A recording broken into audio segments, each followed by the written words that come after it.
Is there a key tell Alan to?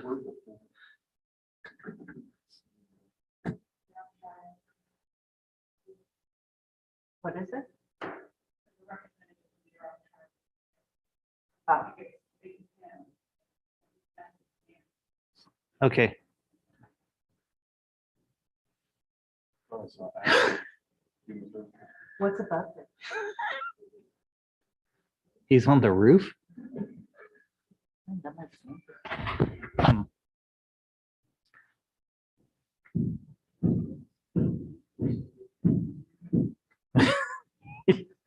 Alan just text. I don't think it's a drum.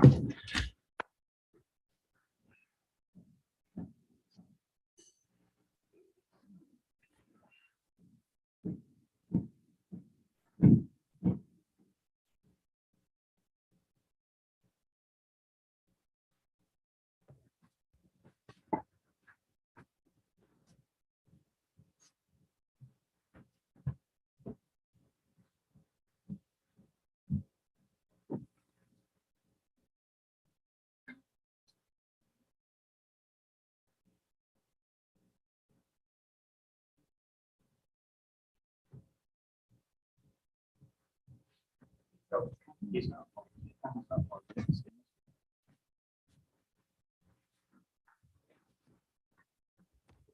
You could text one of us, or you could talk to the other, try and get on top. Well, just making sure Jerry's coming.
When'd you get back?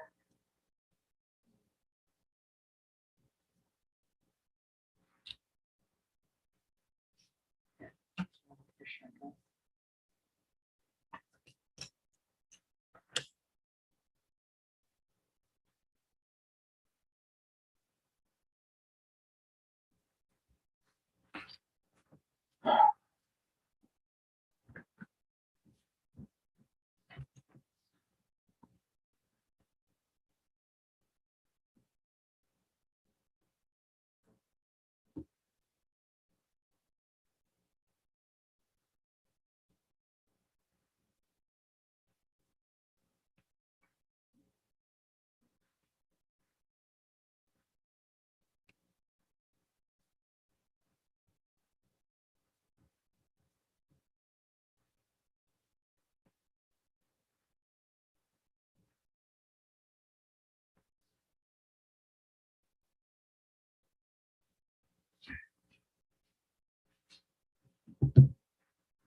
I think it's We're recording right now.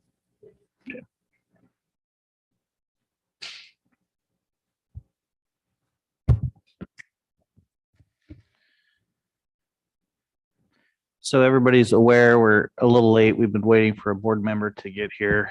He should be here shortly. Appreciate everybody's patience.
You're welcome. Good morning. It's 10:13. Welcome to the Delaware County Board of Supervisors meeting this day, August 24th, 2021. And we're going to go ahead and call this meeting to order. Kylie, can you please take roll? Supervisor Hemmingson, Here. Supervisor Starkey, here. Supervisor Short, Here. Supervisor Berkowitz, Here. Chair Howard. Here. Please join me in a brief moment of reflection.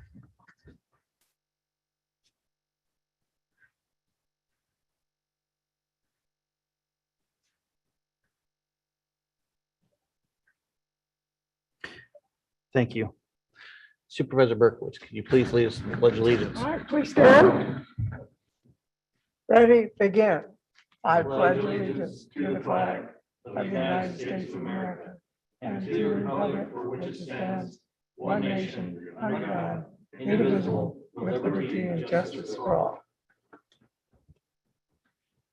I'm going to speed ahead very quickly on our agenda to item number 18. We have a report out from Greg Burns from Thornwood Partners.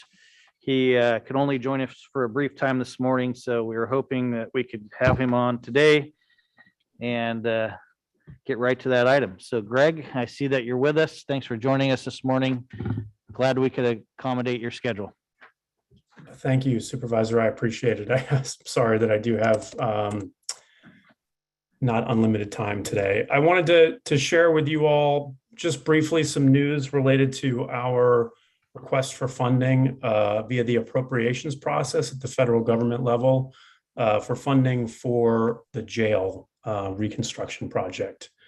And thankfully, I have some good news to share. You'll recall that the last time that we spoke on this item, unfortunately, I reported that Congressman Huffman had not been able to make the request on our behalf as one of the 10 that he was allowed to request across all appropriations bills.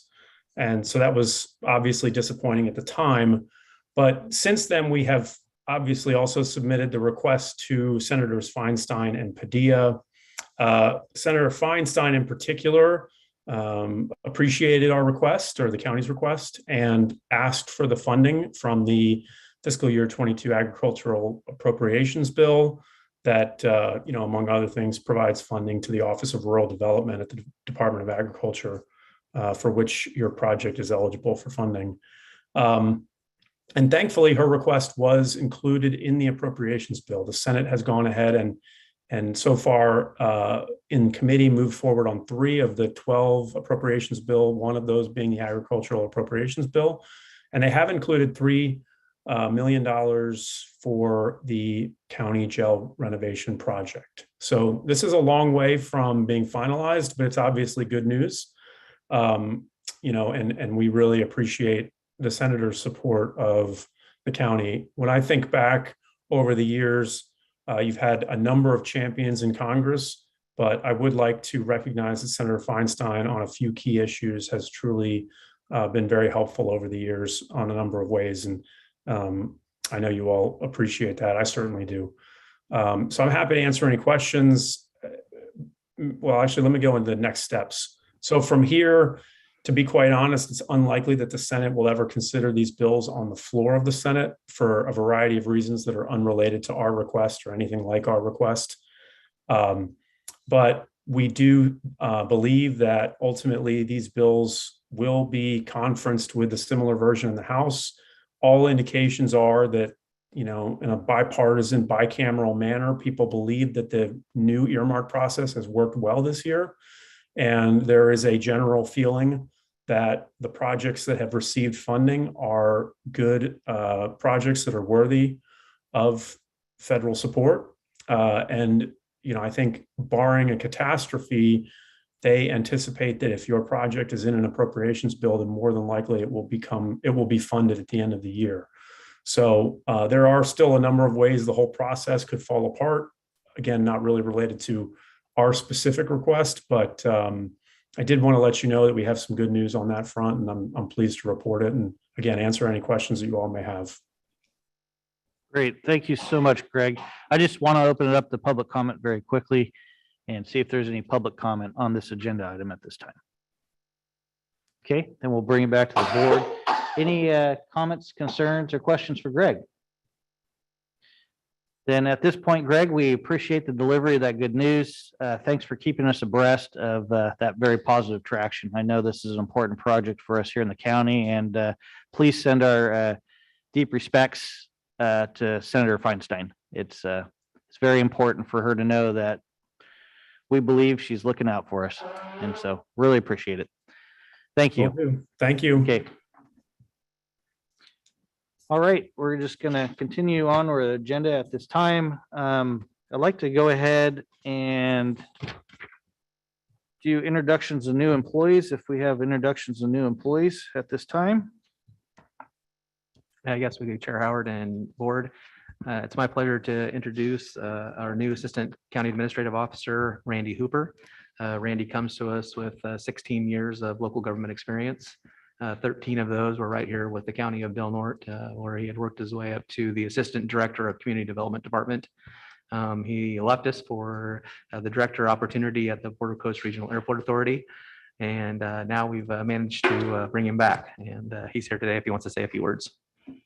We'd love him to say a few words. Well, I don't have a speech prepared, but I do have just a few words of appreciation for the opportunity.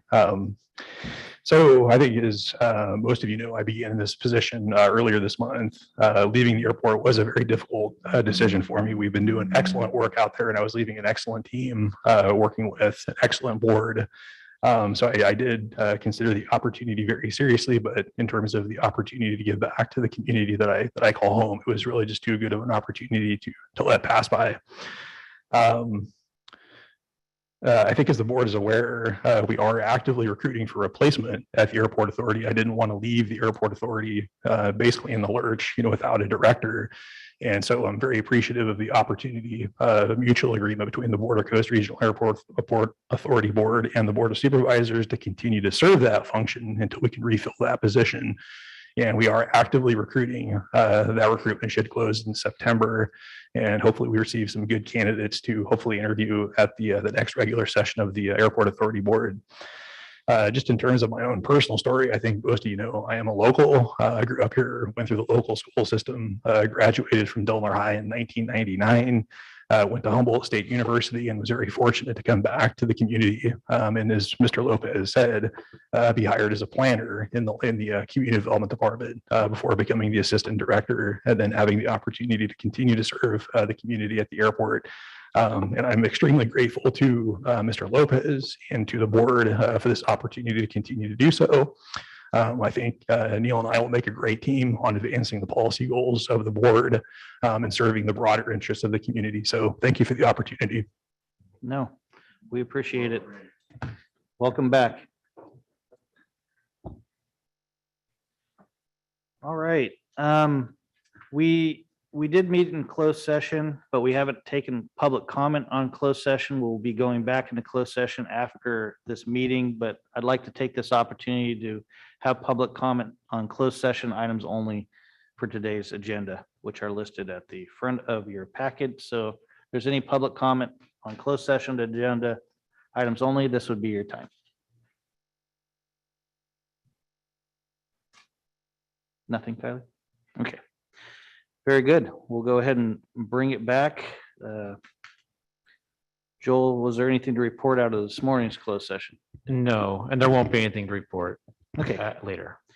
very good. Then at this point in time, I'd like to request any deletions, corrections, or additions from board members to the agenda. Okay, seeing none, I'd like to go ahead and take up the consent agenda at this time. Items 1 through 13 on our agenda. Move to approve consent. Are you gonna open that up?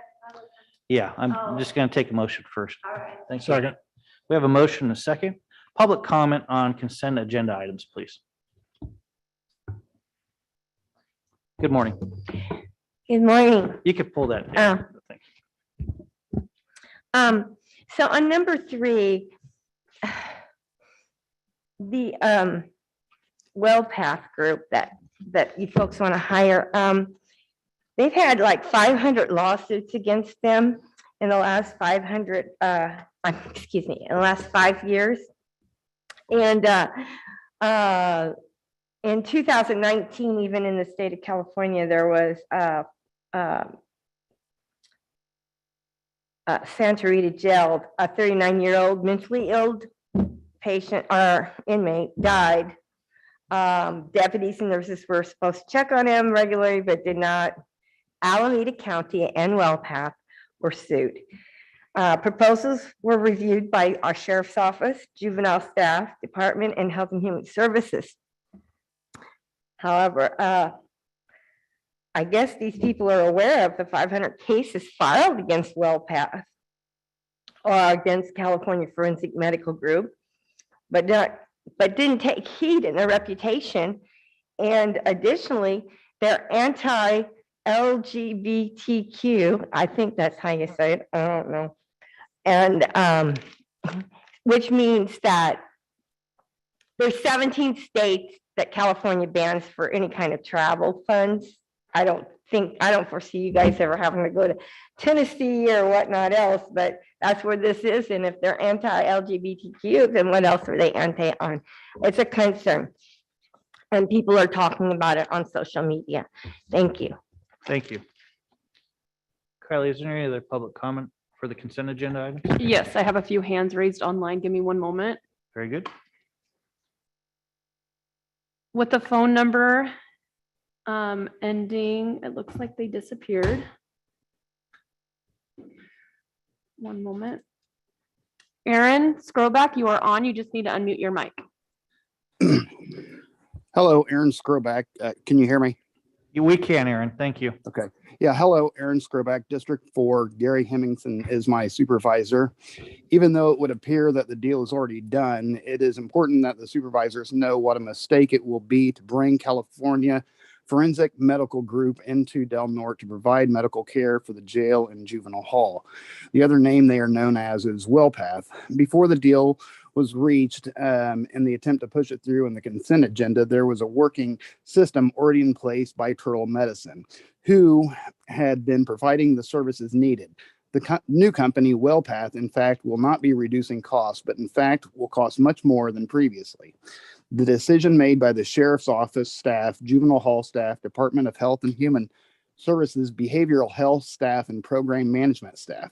But you know who was left out of making this decision? The very people you rely on to do the work, the nurses and medical professionals. The plan is now to bring in additional nurses and medical staff to work there. And where are these people going to be coming from? The hospital and other healthcare facilities. During the height of the pandemic in Del Norte, with cases on the rise and hospitalizations to the point of being beyond its capacity and needing state help to recruit with the surge. There's not enough of us nurses here in Del Norte to fill the job openings as it is. To change the current working system in place will have dire repercussions for other facilities in the county at a time we can ill afford to do so. So I'm asking the Board of Supervisors to reject this proposal to contract WellPath and to continue using the services provided by Turtle Medicine. Thank you and have a wonderful day. Thank you. Kylie, you said there was another comment? Yes, one moment. You bet. Pat, you are on. You just need to unmute your mic. Okay, can you hear me? We can.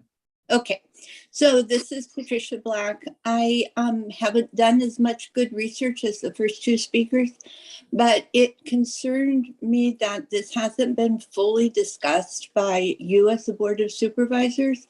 I know the current system has its drawbacks, but I'm wondering if this is the solution, and I would love to have it come out in a full-fledged supervisory discussion.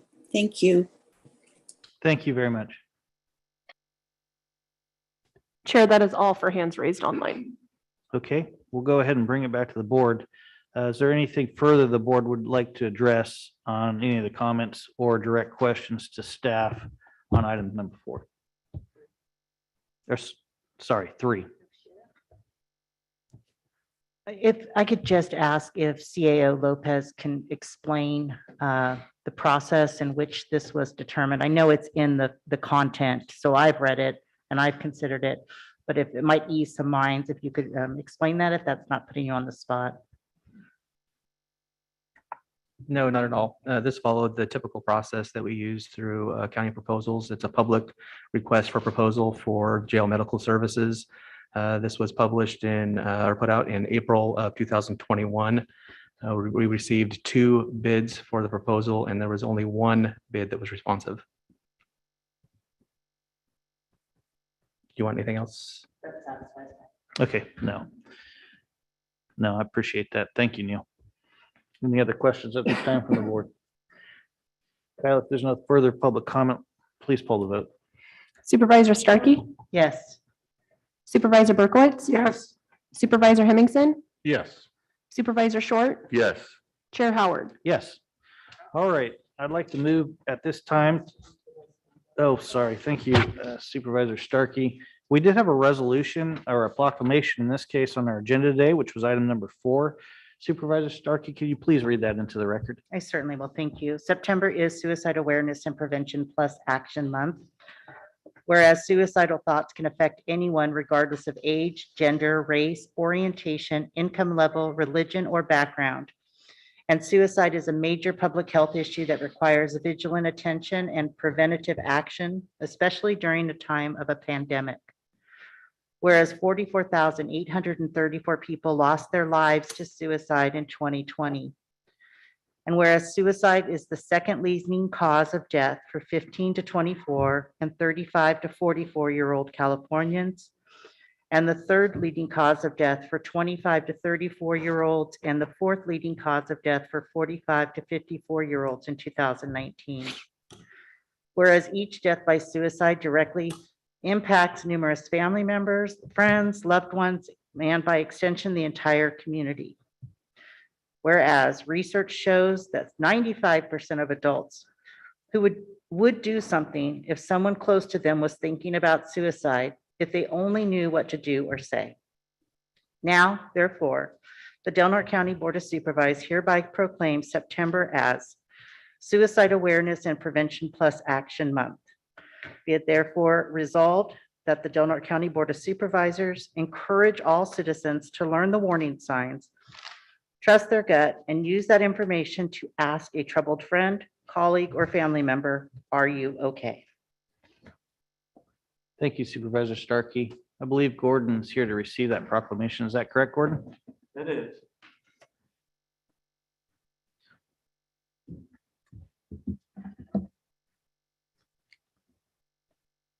Thank you so much.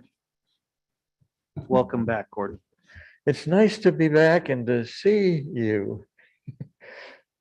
Not on Zoom, but directly. It's very sweet. For the record, my name is Gordon Clay from Brookings, Oregon. September is Suicide Awareness and Prevention Month, which offers a chance for frank discussions about suicide and a time to bring awareness to the issues from multiple directions that suicide is a serious public health issue. And what I want you to really be aware of is those statistics. People talk about, well, suicide is the 10th leading cause, not for California, not for Oregon, nor Oregon. Suicide is #1 leading cause of death for 15 to 54-year-olds. You look out and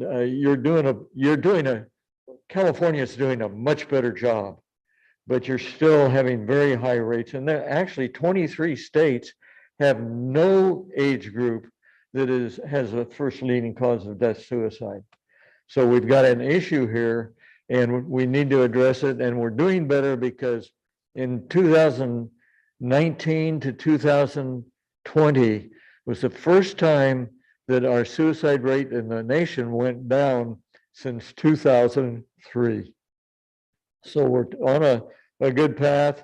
We've still got a lot to watch for, particularly during the pandemic, because we found that an increase in rates of suicide ideation up 10.8%, suicide attempts up 4.6.8%, and self-harm up 9.63% during the COVID pandemic. So we weren't dying by suicide because we got the health groups to be aware of suicide and not just pay attention to the medical situation.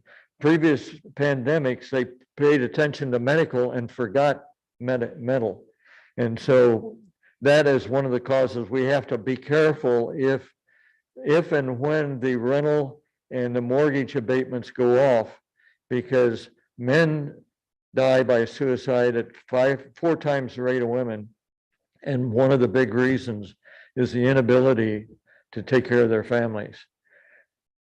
Key ongoing uncertainties include a longer-term impact of the pandemic on suicide rates as we experience further waves of infection and as the economic consequences of the pandemic on people's finances and jobs emerge. At-risk groups who have been disproportionately affected by the pandemic include women, young people, those with pre-existing mental health conditions, those whose unemployment status changes, and those with lower socioeconomic backgrounds. Suicide rates are also higher with vulnerable groups who have been subjected to discrimination, including refugees, migrants, prisoners, indigenous people, and individuals from the LGBT community. The majority of deaths by suicide are preceded by telling signs, either verbally or behaviorally.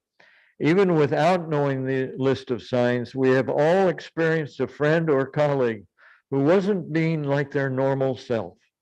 As I mentioned in the proclamation, 95% of us are willing and interested in helping somebody that are having problems, but we just don't know what to do. To learn more, I've got 49 retailers in Crescent City that have this brochure, and it is a great brochure because it tells you the warning signs, and you can even post it up on your business, on your office board, but keep it at home so that when you see something, you can refer to it and get immediate information on what to do. And we've also had these cards, out, and this has been going on for like 5 or 6 years. You've seen this for quite a while. And I recommend people pick up one of these cards, keep it in their wallet. If they see somebody, so they can immediately give it to them, because it's got the crisis numbers and the text number, which kids don't call the phone, use a phone to call in crisis. They text, and that number is 741-741. If you want to know these locations, they're on the website zeroattempts.org/don'torg.html, and it lists all of them, so you can pick up a copy very easily. Remember, trust the signs, trust your gut, and start the conversation by simply asking, "Are you okay?" It could save a life. Thank you so much, and thank you once again for your support on this program. Yeah, and thank you, Gordon, for continuing to be a champion of awareness around suicide for both our communities of Curry County and Del Norte County. Thank you. Really I- appreciate your time today. I would like to say, I missed it. I got off script. When you go pick up a card or a brochure, Mhm. tell the owner, thank you, because it takes up space.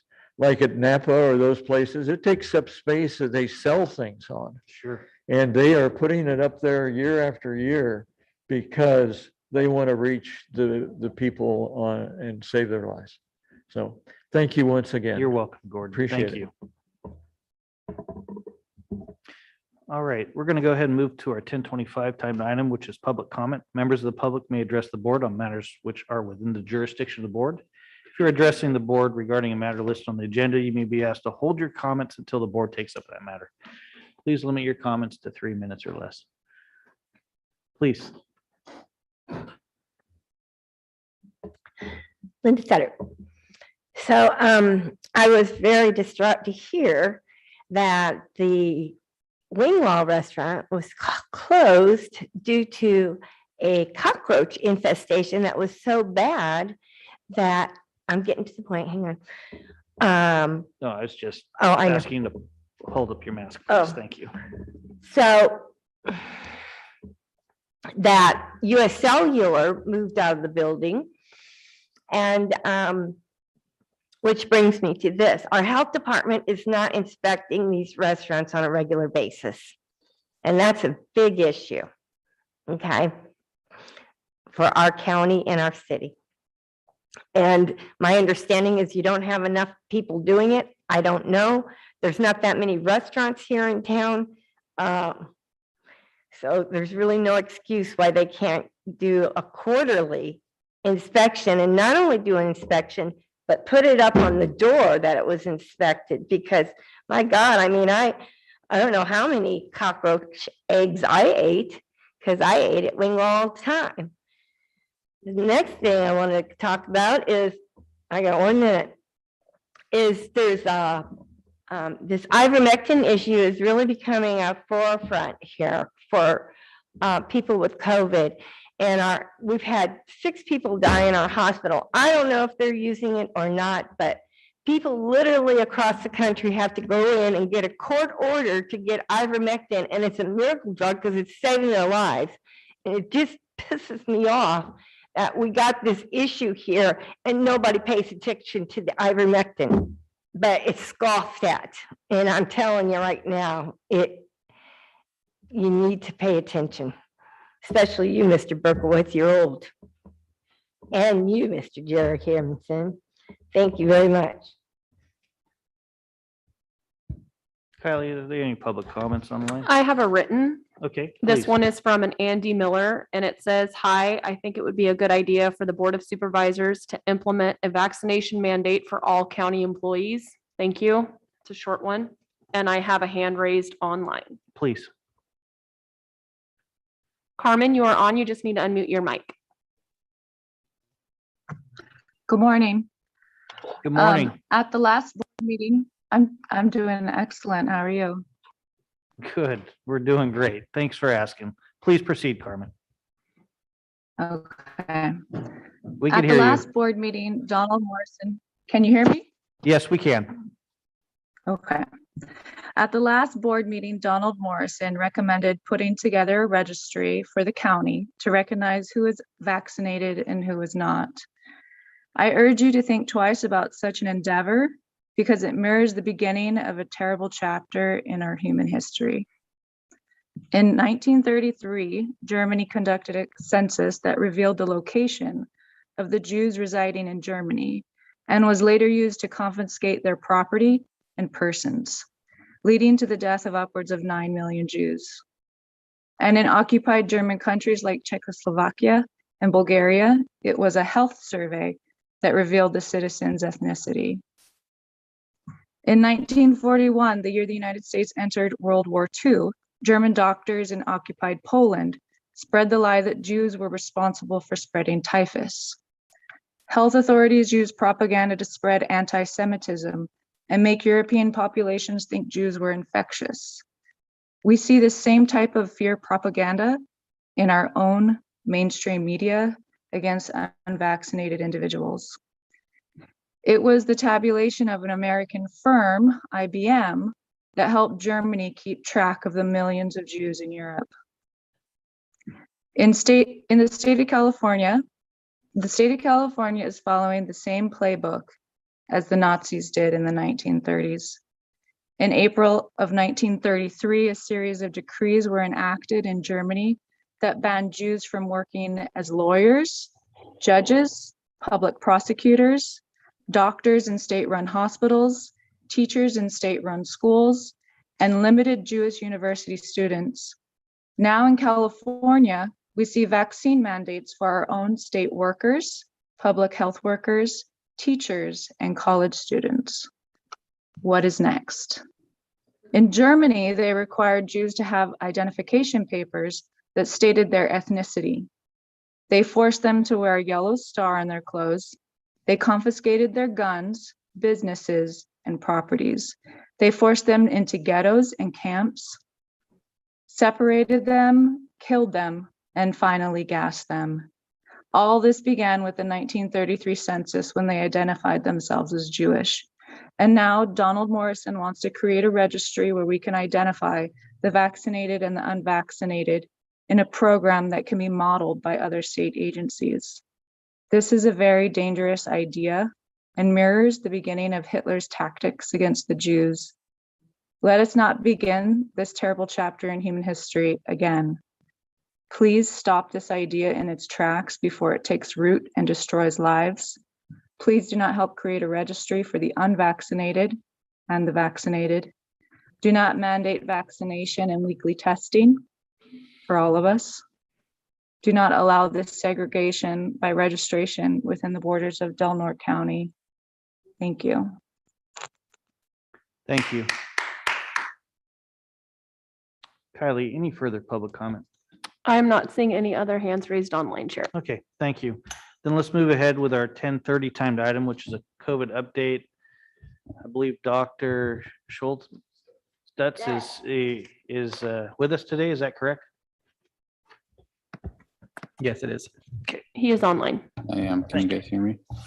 We can. Yeah, so I'll go ahead and give some numbers to start out with. I was at work over the weekend at Sutter Coast, so I can attest to how difficult the environment was to work there this weekend. The numbers as of this morning that I have at the hospital, we have about 22 admitted COVID patients out of a total 38 admitted patients at the hospital as a whole. We have 9 COVID patients in the ICU, 7 of whom are intubated on ventilators. We have 6 COVID patients in the ED, in the emergency department, that are waiting to be admitted, that are just admit holds. Some interesting statistics: about 61% of the COVID-related admissions are under age 65. We also had our first hospitalized pediatric patient last week. That patient was flown out to a pediatric facility in the Bay Area and is in critical condition, undergoing a special procedure called ECMO to keep her oxygenation levels up. So for those people who in the community who tend to play down the importance of, or the danger of COVID for pediatric patients, I would say, and for younger people in the community, I would say it is a very real threat for younger people in the community. Additionally, we had one death over the weekend and another one COVID-related death yesterday.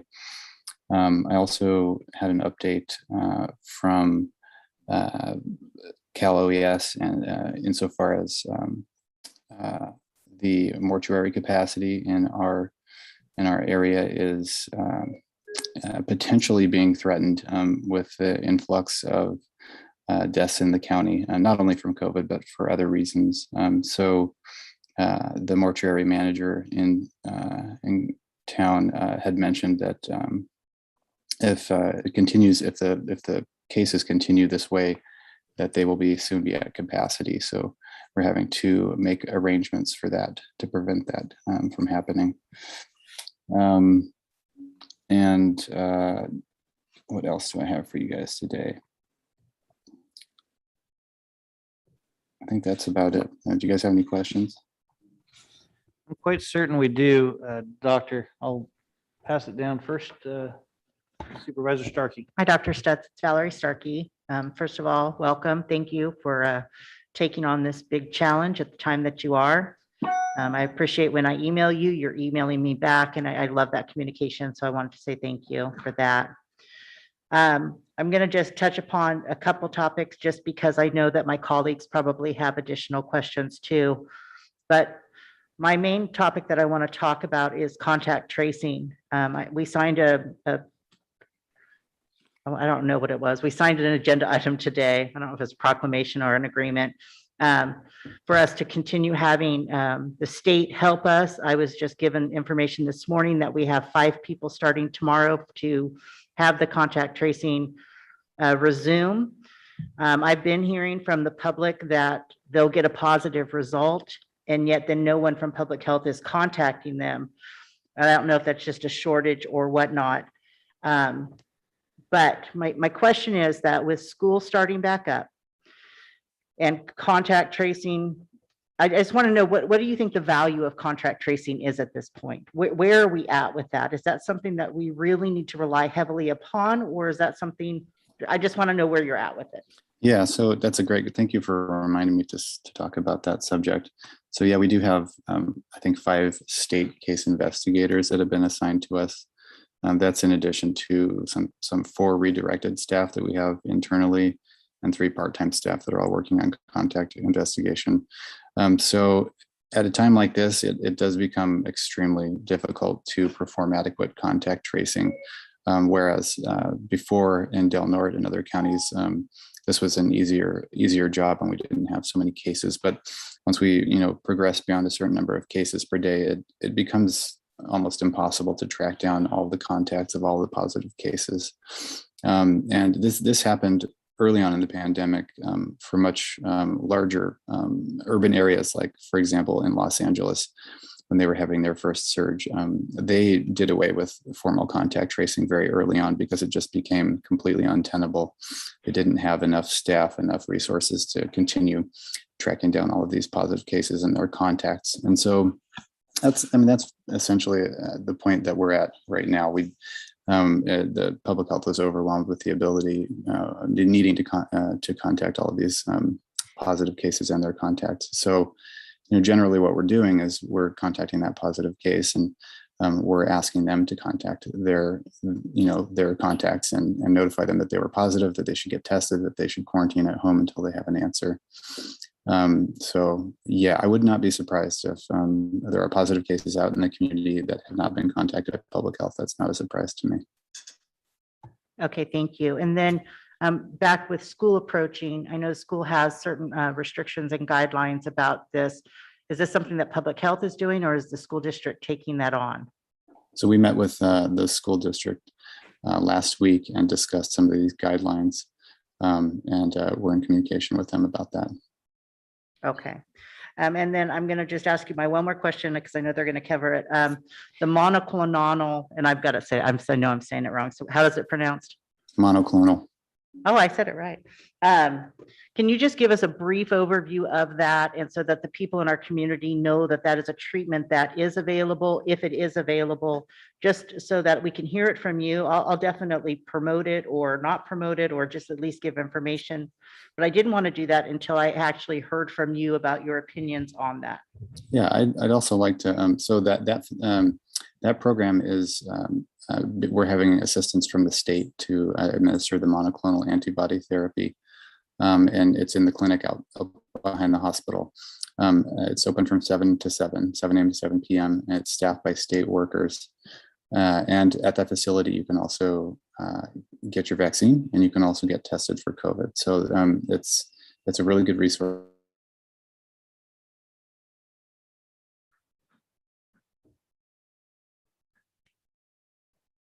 You can receive if you have significant exposure, or if you have a confirmed case of COVID, and if you meet certain criteria for having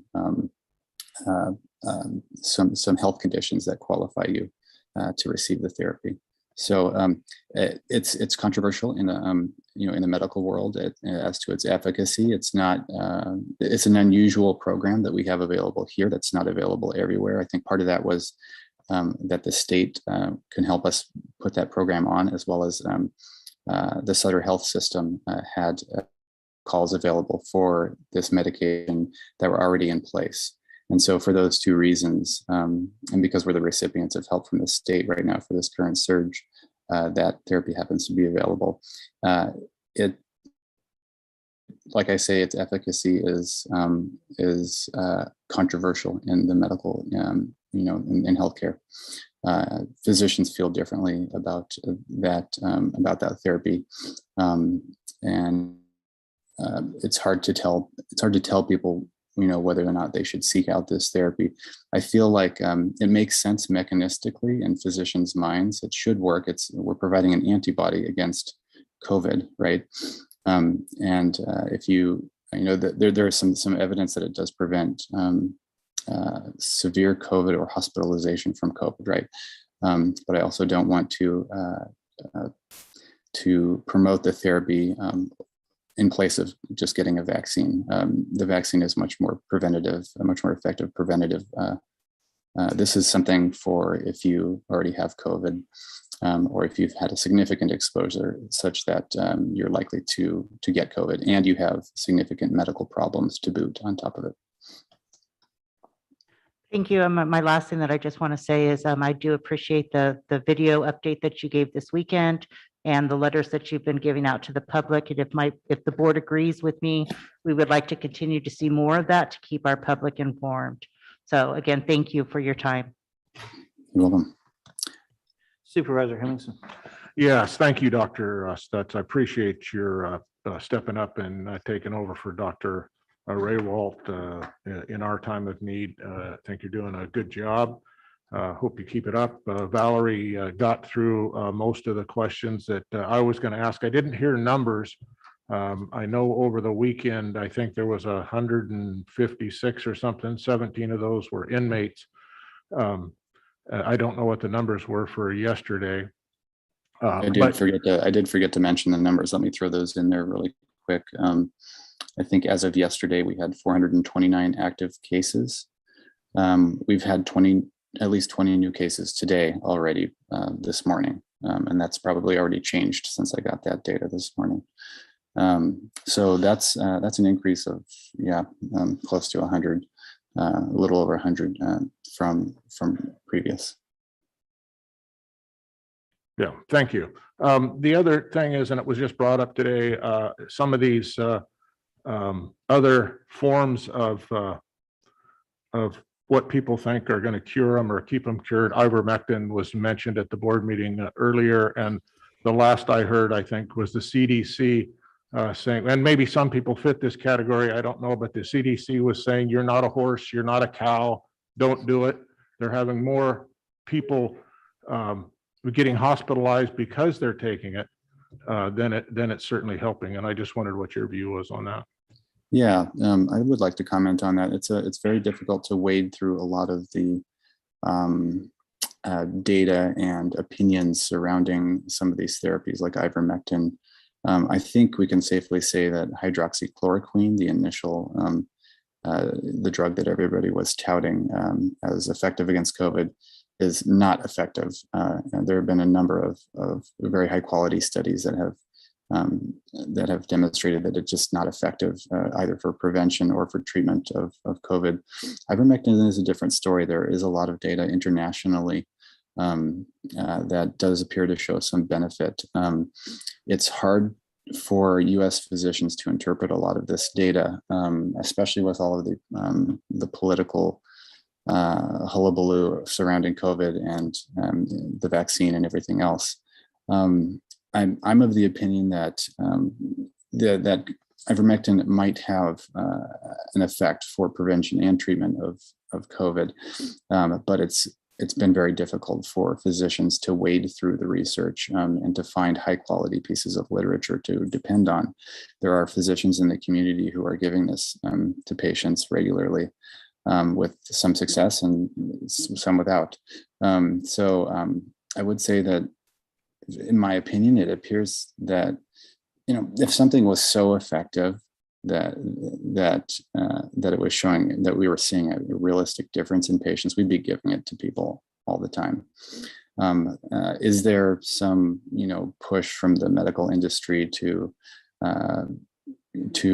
cover up cheap available therapies that might help against COVID, so that we can all, sign on to their new, monoclonal antibody therapies and vaccines? I suppose that's possible. Corporate industries in the past have done similar things many times in history. So I can see people's trepidation when they approach them in these new therapies. Absolutely. And, but I would say that most physicians would be willing to give medications like this to patients if there was concrete data showing that it would help their medical situation. And we're not generally swayed very much by the commercialism and the politics. We just want to see concrete data in place before we start giving mysterious medications to people without knowing what's going to happen. So I'm hoping that in the near future, there will be a lot more concrete data in the United States using currently acceptable methods of randomized controlled trials, and then meta-analyses based on these studies from respected scientists in the industry that can show us that these medications might help, instead of just basing our opinions on the opinions of other physicians in other countries and their data, which sometimes isn't up to our particular standards here. So it is very difficult for physicians to wade through and to counsel patients regarding these medications, for sure. Thank you. That's all I got. Supervisor Berkowitz. Thank you. I'm concerned about the value of a booster shot. Most of the media, including television, internet, is saying that you can't have a booster until your last shot has been like 8 months before. And yet, here in Delaware County, I was able to get a booster last week. So is the booster available here in Delaware County now, or do you have to wait 8 months? And why was I able to get it last week, along with my wife, who does not have a compromised immune system? Well, I don't know why that was it. That would happen. Generally the guidelines are that you have an immunocompromised state in order to get a booster shot at the moment. That may change here. It sounds like that may change here in September. So I guess it depends on who provided you those booster shots, and why they decided that you should receive a booster shot. So we have these guidelines, but that doesn't necessarily mean that everyone is following them to exactly. Well, I got the shot at Center Coast Hospital. Okay. Yeah. I mean, so for example, in Israel, they're considering people who are over age 50 to be eligible for a booster shot, just simply because they would consider them to be that their immune systems are not as responsive as younger people, right? So depending on which provider you're talking to, their opinion is that you might have an immunocompromised state just purely based on your age. And then also there's like in some countries, like in Israel, they've opened it up to booster shots up to healthcare workers of any age. So there are a lot of conflicting guidelines, so I can't speak to that particular situation about your case. I just don't know what the circumstances were.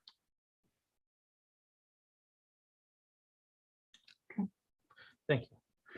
Supervisor Short.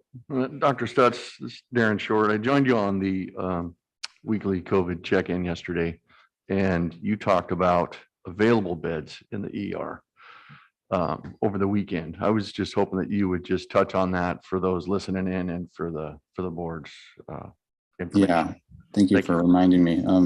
So I think when I started, I think on Saturday night when I was on duty, we had 3 useful emergency department beds to see patients with. The rest of the beds were occupied by not only COVID patients, but other patients who needed to be admitted to the hospital, but there wasn't any space to put them. So we had to keep them in the emergency department and use up those beds that are normally available for people in the community for any of their emergent needs.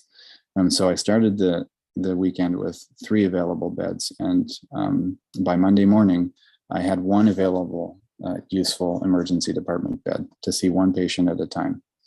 And so it was a frustrating situation. You just can't run an emergency department like that. People can't get seen for their normal, issues that are outside of COVID, or even if they have COVID, they can't get seen in the emergency department. We had people waiting out in the parking lot for their COVID tests in the roundabout there all night for hours. We had people out there waiting for results. So yeah, it was a very frustrating situation for everyone involved, for the patients trying to get seen for their medical issues and for the staff trying to see and treat people effectively. So, I mean, we had to see people out in the parking lot, which is kind of ridiculous, but you just kind of do what you have to do. Thank you, Dr. Stutz. Appreciate that. I just wanted everybody to know the situation there a little more intricately. Thanks.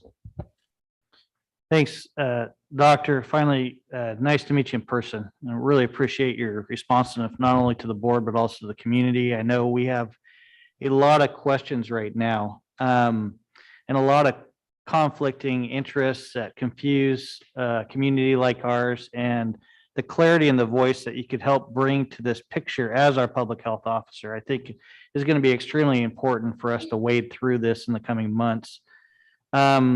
There's several things I wanted to touch on. The first being, what is our current vaccination rate of the community? Where are we at percentage wise of our population? Yeah, that's also a great question. Let's see, I have it right here. I think we are at 43%, 42.3% fully vaccinated. That means 2 doses or 1 dose of the J&J, right? We've got about 50%, 50.5% that have had just the one, that have had at least the 1 dose, right? And then just age-wise, about 68% of our population over age 65 is fully vaccinated. So that's actually a really good number to hear. Okay, and so is following up on that, then, is there any CDC guidance or a statistic that we're looking at as a state or as a nation that a community our size needs to reach in order to be somewhat not be a super spreader type population, for instance? What is that magic percentage? Do we have enough information on that yet? Yeah, I mean, I think we do have some information, especially from other countries that have been much more successful in their vaccination efforts. I keep bringing up Israel, but they publish a lot of really good data. So Israel has, early on they were able to achieve at least a 60% fully vaccinated rate. And that impacted their numbers really greatly. They were able to completely do away with most of the shelter in place restrictions and masking and all this stuff that they did very early on. I don't know if that's continued to be successful for them right now, but so that's been kind of the number that the consensus number that everybody has been shooting for, is if we can population fully vaccinated, I would feel much more comfortable. Okay, well, that's a good goal and number for us to continue to advocate for here in our community. I want to go back to the hospital, and more importantly, the issue with available beds and the tents that have essentially been set up for surge capacity. What does that mean? Because are they being utilized right now? What are the tents essentially going to be used for? Are they currently occupied? So at the moment, there's nobody in those tents. The tent out back is an inpatient tent in the event that we do need to actually staff patients out in that tent. However, we still do have available beds in the hospital. It's just that we have very few staff to actually support those beds, right? So in the event that we do have staff available to take more patients into the hospital and then into that tent, that's what that surge capacity tent is out there for. The one out front is a much smaller tent, really just in the event that we need to have people outside of the emergency department, not in the waiting room. For example, if they have COVID and they need to be in the waiting room, well, we would put them in. We generally put those people back in their cars. But if they can't be in their car, then we have a place for them to wait outside the emergency department waiting room. Okay, that's good news. So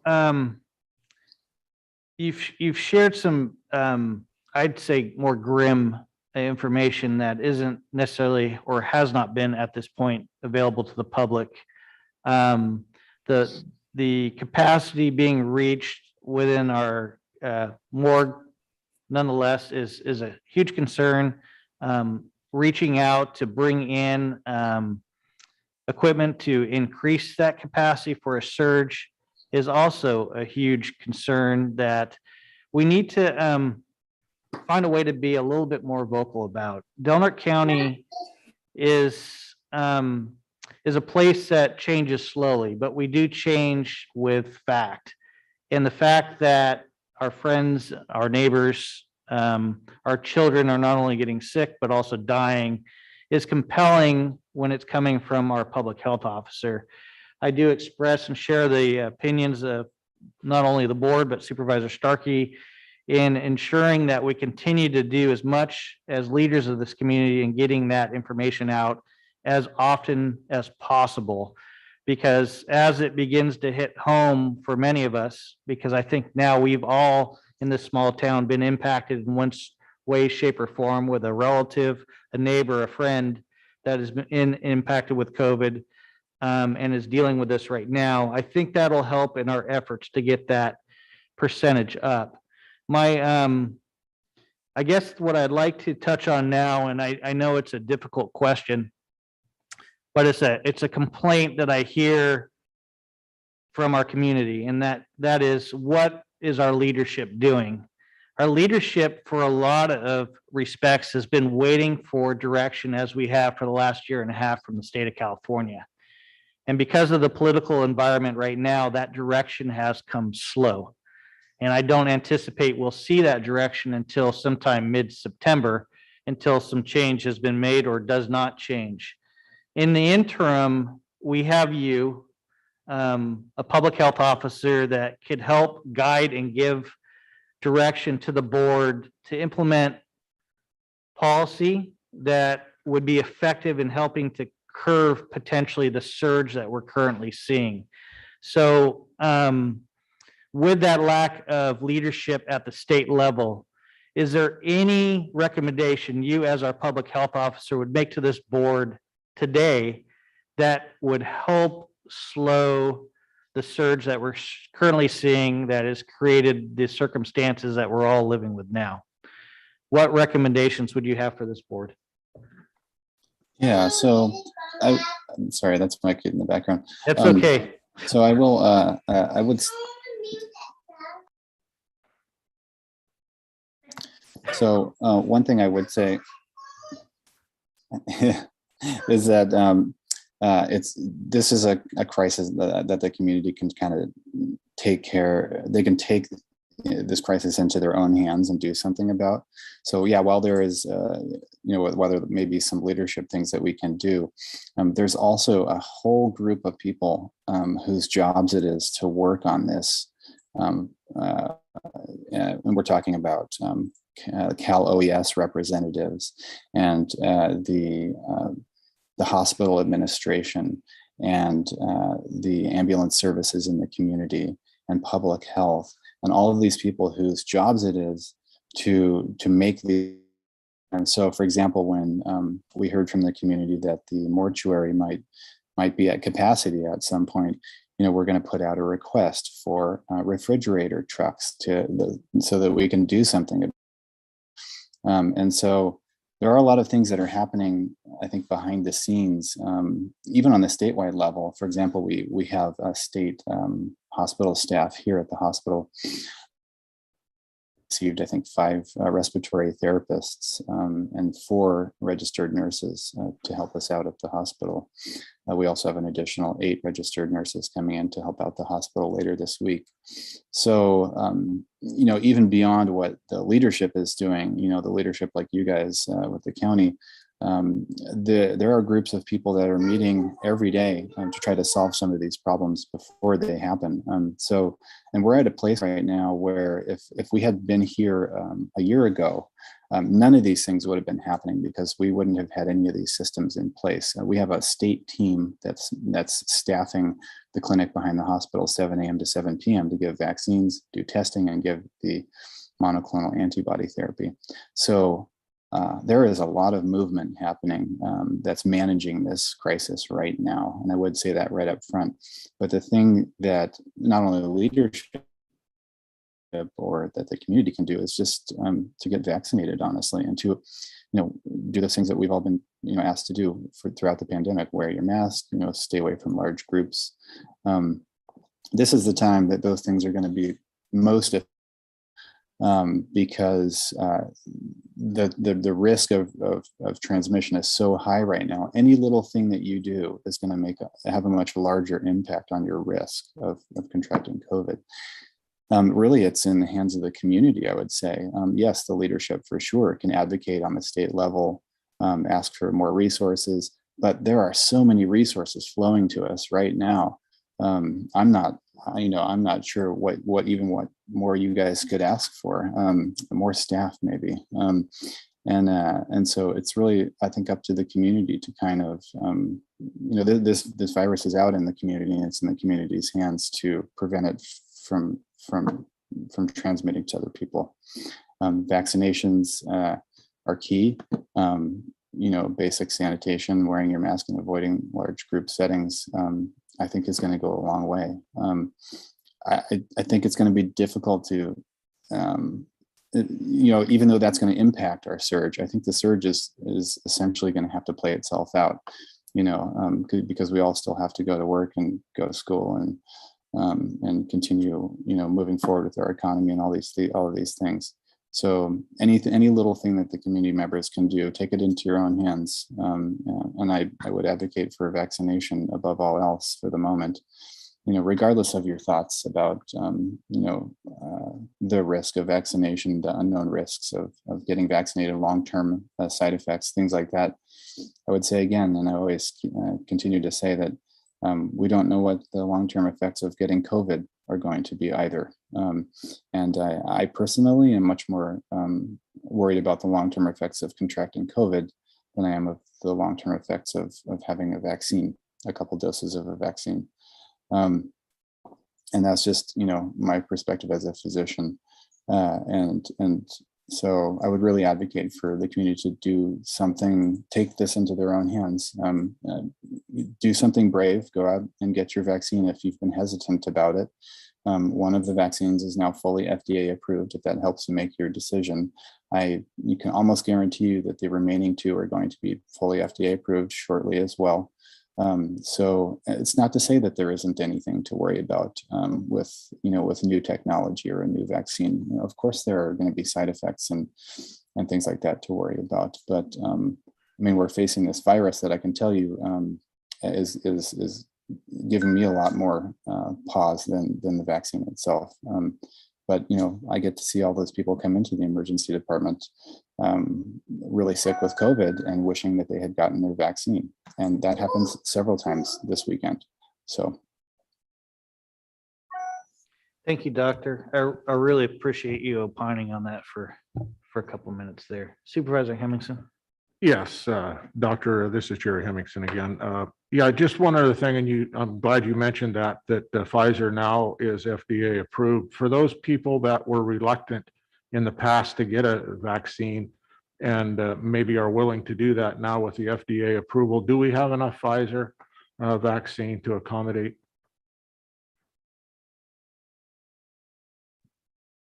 So there is so much vaccine available that we shouldn't, it's not like we're going to run short. We have one on hand here, but we also can request more from the state. And as you know, I think last month, there was this, or before our surge started here in Northern California, there was basically an excess amount of vaccine and people just weren't, the interest in getting the vaccine wasn't there. So the state system still exists for us to put in a request to have more vaccine shipped to us if we need it. Okay, unless there's any more questions from the board, I'd like to go ahead and open up for any public comment on this item. So if you could just hold on just a few minutes longer, Doctor. Kylie, do we have any public comment for the doctor at this time?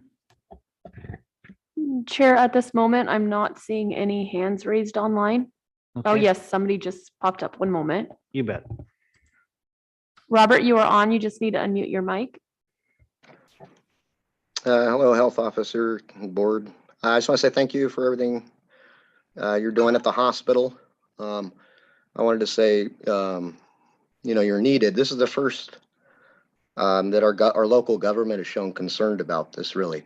Within weeks of the virus being discovered, we had supervisors that were eating at small diners and making it a social media thing. And supervisors, our last health officer actually on one agenda was going to open the Airbnbs within 2 months of the virus because we didn't have enough virus activity. And I think that was a quote. And so I just want to let you know, like when you're in front of the city, thank you for taking the reins on this. But this is the first concern that, as a city and the county has shown, they're not very good with math and they had to see what would happen, And I just want to let you know that the officer part of your job, given the people you're serving, might come into play at times, And I'd like to remind you that, remember the public, I have a business and I took drastic measures, thinking that everybody else would, but we didn't have leadership that would rally people to think what they should be doing. They kind of went the opposite direction. Like one supervisor owned several Airbnbs, and that became an issue very early on in the pandemic. And so I'd like to thank you for what you're doing. And we just remind you that, health officer, we need you. Thank you. Thank you.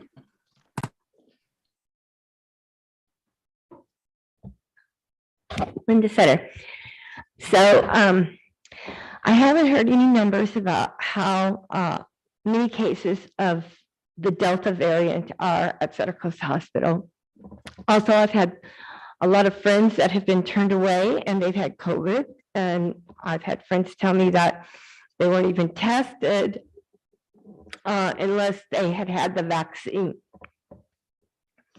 And you stated that Israel is where you get a lot of your information, but right now, Israel is got one of the highest infection rates in the world, raising questions about the vaccine's efficiency here. So I'm really concerned about that. If the vaccine is causing the Delta variant, and if these people that are vaccinated, I mean, there was a whole article in the New York Times on August 10th, and California has 843 deaths of people who were vaccinated, and it was because of the Delta variant. So there's a little bit of confusion, and that's why there's so much resistance in getting these vaccines. So if you could please touch upon that, I appreciate it very much. Thank you.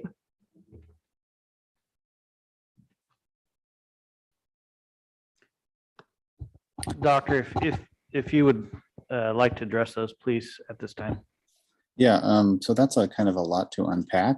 Yep. But I would say that first of all, with regards to the Delta variant in the hospital and in our community, so you got to understand that when people come into the hospital because of COVID and they test COVID positive, and let's say they get admitted or they don't, that test isn't necessarily sent for DNA sequencing to figure out what variant that they have, right? So we saved those tests for cases that are outliers, confusing cases. Well, why did this person get COVID? They're fully vaccinated and they weren't around anyone at all. Let's see what variant they have. That sort of a thing. We're not testing every single positive COVID case to see which version of COVID they have. Not only is that kind of unnecessary, it's also very difficult to do. Those whole genome sequencing tests have to be sent to a special lab down in the Bay Area. It takes at least 2 weeks to get the results back, sometimes 3. So by the time we have the information about what variant they have, they've already either recovered from COVID or not recovered and died or moved on to another hospital or something, right? So it just isn't very useful real-time data to either to gather or to publish or any of that stuff. It may be really interesting for the community to know those things, and the system just isn't in place to sequence every positive COVID case. We don't have genome sequencing available here in the county, and even if we did, it would the throughput would be very small, so we wouldn't be able to do everybody's COVID cases and figure out which version of the variant of COVID they have. So that's that piece of it. The other piece that I heard was that people are being quote unquote turned away from the hospital or whatever. Well, that's just not the case. I mean, everybody who comes to the emergency department, we are required by federal law to evaluate them for life-threatening condition, and that usually means that we're going to test them for COVID. That doesn't always mean that we're going to keep them in the hospital. Just because you have COVID does not mean that you come into the hospital for maximum care. The people who get admitted to the hospital are so sick that they would not make it at home without being in the hospital. Those are the people that we're looking for. We're looking for the very, very ill people that need to be observed very closely, or to have procedures done, or be on oxygen, or that sort of a thing. So we don't turn people away. There are situations at the hospital where it is so busy that we just can't get to those people in the like, for example, this weekend. Despite our best efforts, I mean, we're just bombarded with patients from time to time, and we try to pick out the patients that are the sickest, and that doesn't mean just COVID. That means the sickest for any reason. That's the triage process. We pick those patients who we think are in most danger of having something really bad happen imminently, and if that means that we have to put somebody back out in the waiting room who's got whatever, some knee pain or even a mild dose of COVID or whatever it is, that we can't see that person right away and they're just going to have to wait. That's just a reality. And that doesn't mean we turn people away. They're welcome to wait as long as they want. We had one person who waited for 7 hours to be seen in the emergency department this week, and we still saw them. And I'm shocked that they even waited that long. Kudos to them. But that's the reality of the situation. People aren't being turned away, and we'll test them when we can. But there's also just a realistic component there that we can't see everybody in a timely manner, and sometimes people get tired of waiting. as far as, is the vaccine, having an impact on the variants in our community? Well, certainly. I mean, it's really hard to say what the impact of vaccinating a large portion of our population is going to do to the evolution of the virus, right? So obviously there will be other, variants that pop up that are going to escape coverage by the vaccine, right? That's just the nature of the way viruses work. That's the nature of the way life evolves, right? Those versions of the variant that aren't going to be successful in humans who are vaccinated won't propagate, won't continue to survive. And so those versions of the virus that can infect somebody who's been vaccinated are going to survive, right? That's just the evolutionary process. And so, we're going to get versions of the vaccine or of COVID that escape vaccination, what the vaccination covers. We know that to be true for influenza, right? So every year we have a new influenza vaccine that as healthcare workers, we all get once a year, because influenza mutates and changes, and that's influenced by the vaccine and the number of successfully infect in the population. So absolutely, the vaccination is going to affect COVID itself in the evolutionary process, and we just don't know how. We don't really know how, and it's hard to predict.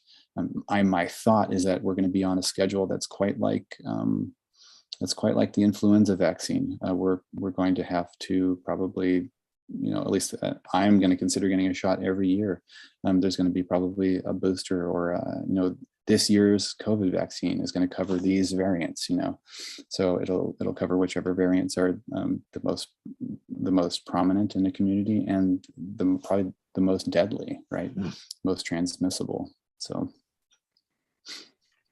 Thank you for taking that time, Doctor. Appreciate it.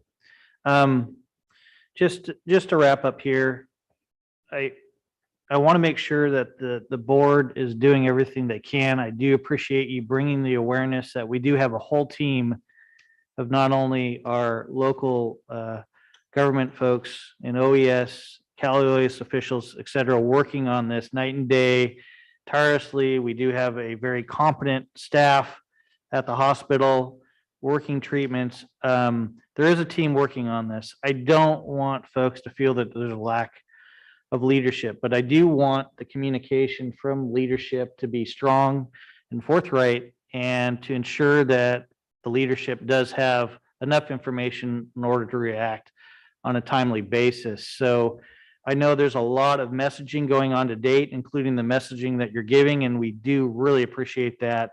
So to ensure that that continues, and unless there's a major drastic change, I'd really like this board to consider avenues if we see some decision making that we need to have on an emergency basis to get back together.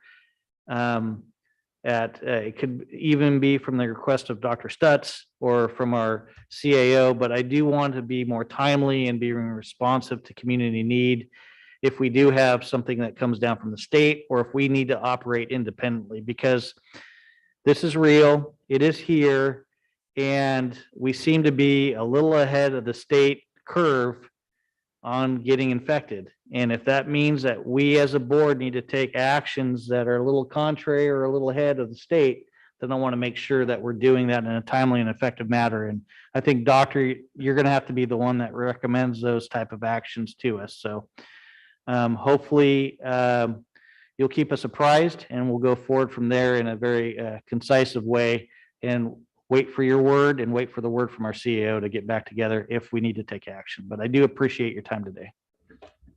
Thanks. Thank you. All right, we're going to go ahead and then move on with our general government items at this time. Approve and authorize the chair to sign the amendment with Rural Communities Housing Development Corporation to provide housing project consultation services from July 1st, 2020 through June 30th, 2025, increasing the amount from $200,000 to $300,000 as requested by the Director of Health and Human Services. Is Heather on with us today? Chair, she is on via Zoom. Okay, terrific. Could you patch her in? I see she is on and I also see Tao is on. Okay. Both of their mics are muted. I'm not sure if one stepped away from their desk. There she is. Hi, everyone. I can go C. ahead and talk on this. Good morning. So this amendment reflects the increased cost to the original contract amount, and that's in regards to the delivery of the second phase of this project, which is the conversion from transitional housing to permanent housing.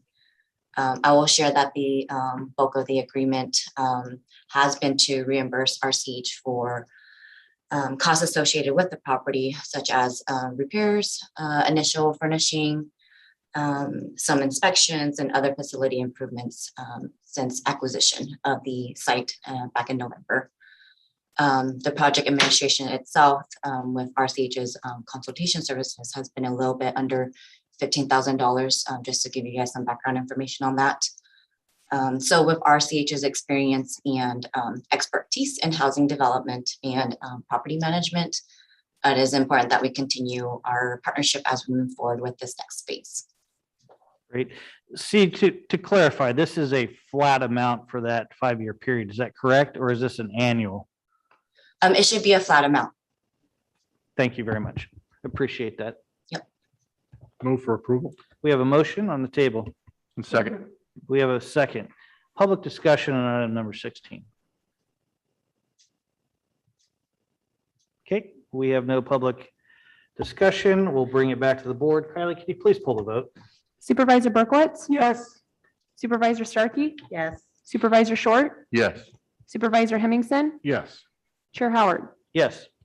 All right, let's go ahead to item number 17, fiscal year 2021-22 budget update. Approve the recommended Measure R budget as presented for consideration by the board and provide direction as appropriate as requested by the county administrative officer and the auditor controller. I'm assuming we also have Clint online. Is that correct, Kylie?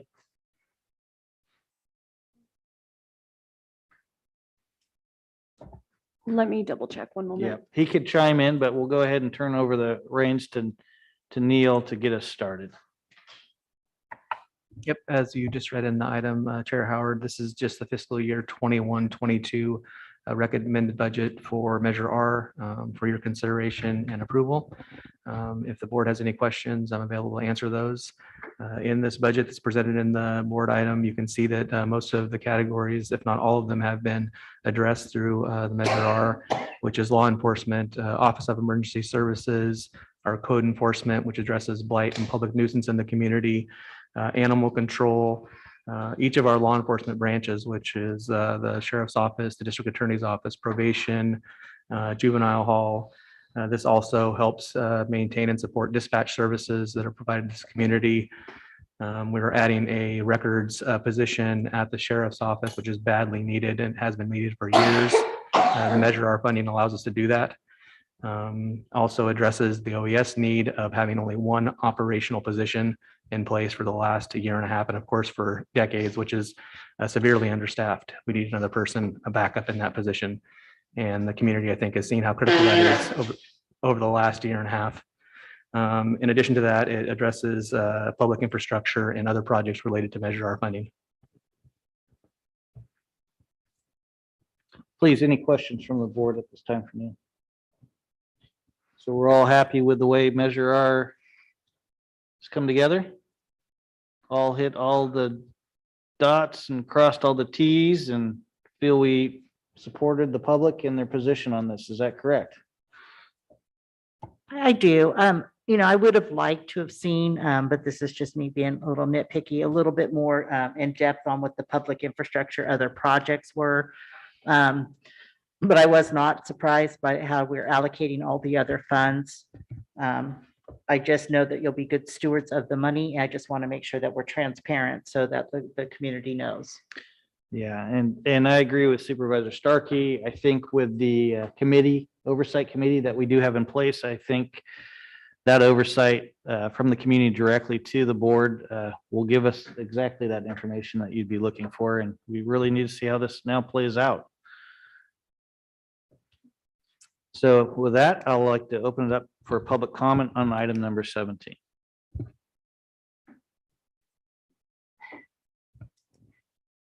Okay, I only looked at it one time and it looked like it was mostly emergency stuff and law enforcement, but I didn't see anything for roads. Is that right? That's the infrastructure. Is that the 315,000? It's 474,500, and that's what's been set aside for public infrastructure. And yes, that would include roads. Okay, The projects are yet to be determined. It's basically based on a capital improvement project that's approved by the board. And before any projects are approved, it'll be brought back to the board. is there a capital improvement project on the horizon? We have many of them that are outstanding and just due to deferred maintenance. We have roof jobs that need to be done, paint jobs, road jobs, a number of improvement projects that need to be done. And there is a capital improvement plan that's approved each year by the board. Thank you. Okay, Move to approve the budget. we have a motion on the table. I'll second it. Okay, we have a motion, a second by Supervisor Starkey. Carly, can you please pull the vote? Supervisor Hemmingson, Yes. Supervisor Berkowitz. Yes. Supervisor Starkey, Yes. Supervisor Short, Yes. Chair Howard. Yes, and I do want to thank staff and commend you on really doing the outreach necessary to meet the objectives of Measure R. I think they are all now reflected in the Measure R budget as we see coming to play in our overall general fund budget. So I appreciate that. I'm sure the community will make us aware if we didn't do a good job, but do appreciate staff's time and Clint also for getting this to us in an expedited manner. Thank you. Let's go ahead and move on with item number 19. Receive an update on state legislation that could impact Delaware County and consider direction on specific legislation as appropriate, presented by our Assistant County Administrative Officer. Welcome back, Mr. Hooper. Yep, good to be back. So today's update on state legislation is going to be somewhat new. There's been different presentations of state legislation in various formats over the years.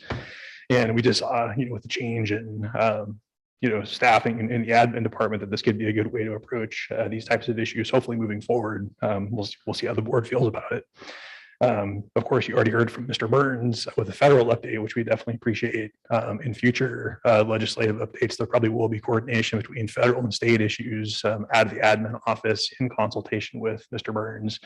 But since he already touched on some of the federal issues today, this update will be specific to state issues. So today's update is basically a synthesis of various bills that we've coordinated with the county's state legislative advocates.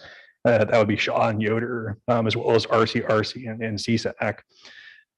As we all know, the process of analyzing legislation that comes out of Sacramento is very overwhelming.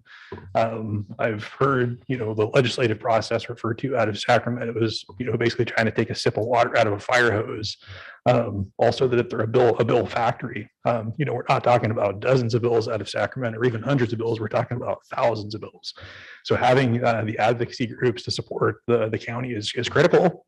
The resources that are put into that are very appreciated at the staff level to kind of suss out these various legislative issues that the county faces.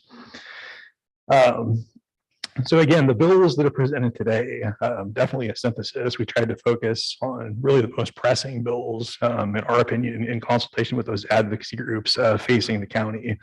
There's certainly more that could have been included as part of the update today, but we really wanted to keep it focused on the bills that are of most specific issue to the county, as well as bills that are the furthest along in the legislative process. And I should probably add, in terms of that legislative process, we're very deep into that process at this point. Obviously, bills have been introduced in their houses of origin. They've gone through various committees. They've been, in many cases, gone to the second houses into the committee process there, up through appropriations. And so, except for those bills that end up dying in the suspense file, these are the bills that will eventually make their way to the governor for signature and become law. And just to emphasize, I think the importance of addressing these legislative issues on the front end, There's an item on the consent agenda today that was approved that had to do with SB 1383. And that's a piece of legislation that really is difficult for a community like Delaware County and many rural communities to be able to implement to the extent that the law requires. So this is a really important thing to get engaged with our legislators early in the process. Hopefully, make whatever changes we can to those pieces of legislation that are problematic for us, and possibly even have other pieces never see the governor's desk. So at this point, as I indicated, I included 5 pieces of state legislation in your board packet. I also included the most recent legislative analysis for the various committees that those bills are in. So I didn't give you a lot of detail in the little snippets that I gave you. I gave you a synopsis essentially of those bills, our advocates' positions, where they're at in the legislative process. But for further reading, I did include those additional attachments for your education. So just to run through those real quick. The first bill that was included was AB 215. This is a housing element piece of legislation that will create new mid-cycle regional housing need progress determinations with HCD. It's a significant hurdle for local agencies like ours to be able to deal with. And I know this from firsthand experience because essentially when the state gives you your regional housing need allocation or your target for housing, you really structure your housing element to accommodate that based on your site's inventory and your zoning regulations and your general plan policies. And so what this bill would do would create a pretty substantial burden on local governments where there would be a progress determination mid-cycle where you potentially could have to get into reopening your housing element up at the direction of HCD. So, the point of the regional housing needs cycle is it's somewhat realistic in terms of what local jurisdictions can actually take on within that period of time, usually a 4 or 5 or an 8-year period. And so this would essentially shrink that period of time that communities would be able to have to be responsive to the housing needs within their community. Not to downplay the importance of providing for housing opportunities and development in your communities, but it is just a bureaucratic hurdle that many communities would have to contend with if this becomes law. So the direction that we're seeking on AB 15 would be authorization to prepare a letter opposing the law based on those additional burdens to local government. The next bill is a bill that shouldn't be unfamiliar to the board. This is AB 379, which is a public lands bill, and it has to do with state processes whereby the state of California can acquire private properties within the boundaries of the county and then turn around and give the management authority of that land to various entities. It can include anything from nonprofit organizations to other stakeholders. And what this AB 379 would do, as the board is aware, is allow for tribal acquisition of those lands that have been accepted into the state's management program. And of course, a potential outcome of that would be that the lands eventually become federalized. They would go from fee to trust ownership. And so there wouldn't be local control available to exercise over those lands if it were to be necessary. And the other issue, which I don't think can be overstated, is the loss of property taxes for the lands that are accepted into the PILT, or the payment in lieu of taxes program. We did have a conversation, Chair Howard, Supervisor Hemmingson, and RC staff with the bill's author, Mr. Gallagher of Yuba City, I believe. And it's clear that his intent with this piece of legislation had to do with one tribe in his backyard and being able to accommodate consideration that he had for that tribe. But it really does open up Pandora's box. And so the letter that was previously submitted, I think, is appropriate. And just in terms of the status of where this project is at, it has passed the assembly. It is in Senate appropriations where it was referred to the suspense file. So, if there needs to be some direction from the board to reiterate the county's opposition to that through the suspense file process, that could be a way that we can be engaged. The next bill is SB 278. This is a public pension bill, which has significant ramifications to cities and counties. Previously, under CalPERS, the way the process works is that whenever employees go to retire, there's a calculation done on their expected benefits that then gets budgeted for. nothing's ever perfect. And so sometimes there's mistakes that are made. And under the current statute, there's a shared obligation between the municipalities and the state in terms of making up for that discrepancy or error. And so with this, what SB 278 would do would be to shift that entire obligation onto local governments, cities and counties. So, and I should emphasize too, all of these bills, there's been a position taken on by CSAC, RCRC, our advocacy groups, that these are problematic. And so we would basically just be tacking on to that messaging, but certainly from the county's perspective. So the direction that we're asking for there, again, would be a letter authorizing the board to chair an opposition position to SB 278, again, for that transfer of liability from the state, or shared liability from the state to solely on counties. The next bill is SB 477. This is another housing planning law, similar to the housing element that was previously discussed. And this is, again, a similar bill that creates additional implementation measures that the cities and counties would be obligated to through the planning period. This would be specifically for the annual progress report, which is prepared by our county out of the community development department. The director typically puts those together, and it's a progress report based on how you've proceeded with the goals that were set as part of your housing element creation. So pretty substantial tools, and this is all in response to the state's housing crisis, which is a legitimate crisis. But again, the degree that which the legislature is focused on addressing these issues really does shift the burden almost exclusively to cities and counties. So from that perspective, this would be a huge challenge for us, certainly, to be able to implement, given the staffing issues that we face as a rural community. So again, authorization is requested on SB 477 to go ahead and prepare a letter based off of the RCRC and CSAC language reflecting the county's opposition to SB 477. This bill is passed the Senate, and it is in the second house in the Appropriations Committee. It's actually scheduled for later this week in appropriations. So this would be a really critical time to engage with the Appropriations Committee. The last bill that I have for you is SB 712. This is another tribal bill, similar to AB 379. This would be a bill that would constrain local counties' ability to participate in the fee to trust process. And we did engage to a certain degree with Mr. Gallagher on AB 379, given the nature of these two bills to kind of interact with each other and, again, create significant challenges for local governments, specifically counties, when it comes to requests for conversion of fee lands to trust lands. So again, authorization is requested on this bill, SB 712, in order to take an opposition position. This bill has also passed in its House of Origin, the Senate. It is in the Assembly, where it has passed appropriations and is now ordered for a third reading. So it's sailing right through. So we really need to get a letter together as soon as possible on that one as well. I'm available for any questions, but again, I wanted to kind of give you an overview of those bills that I think are critical for the county to consider at this time. Supervisor Hemmingson.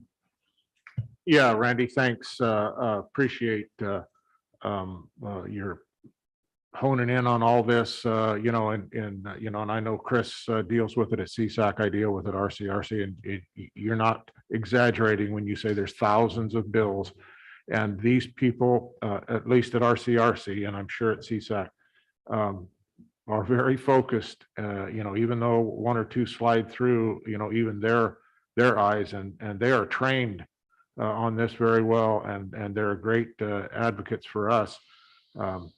So I appreciate that. And with that, I would move that we approve staff's recommendation. I'll second it, but I also want to say, Please. Randy, you just impressed me. You impressed me with the consent agenda for 1383. You're impressing me with this information here. Yeah, I read every single page of the agenda, as I'm sure my colleagues do too. So these types of presentations that you present are very important for us so that we get all the background information, because we can't make a decision unless we know it. And we don't want to have to leave it to our own devices to have to look that up. So I appreciate that.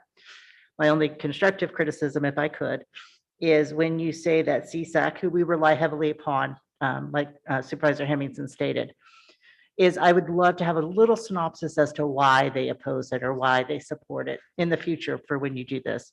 I don't want to add more work to you. This is amazing.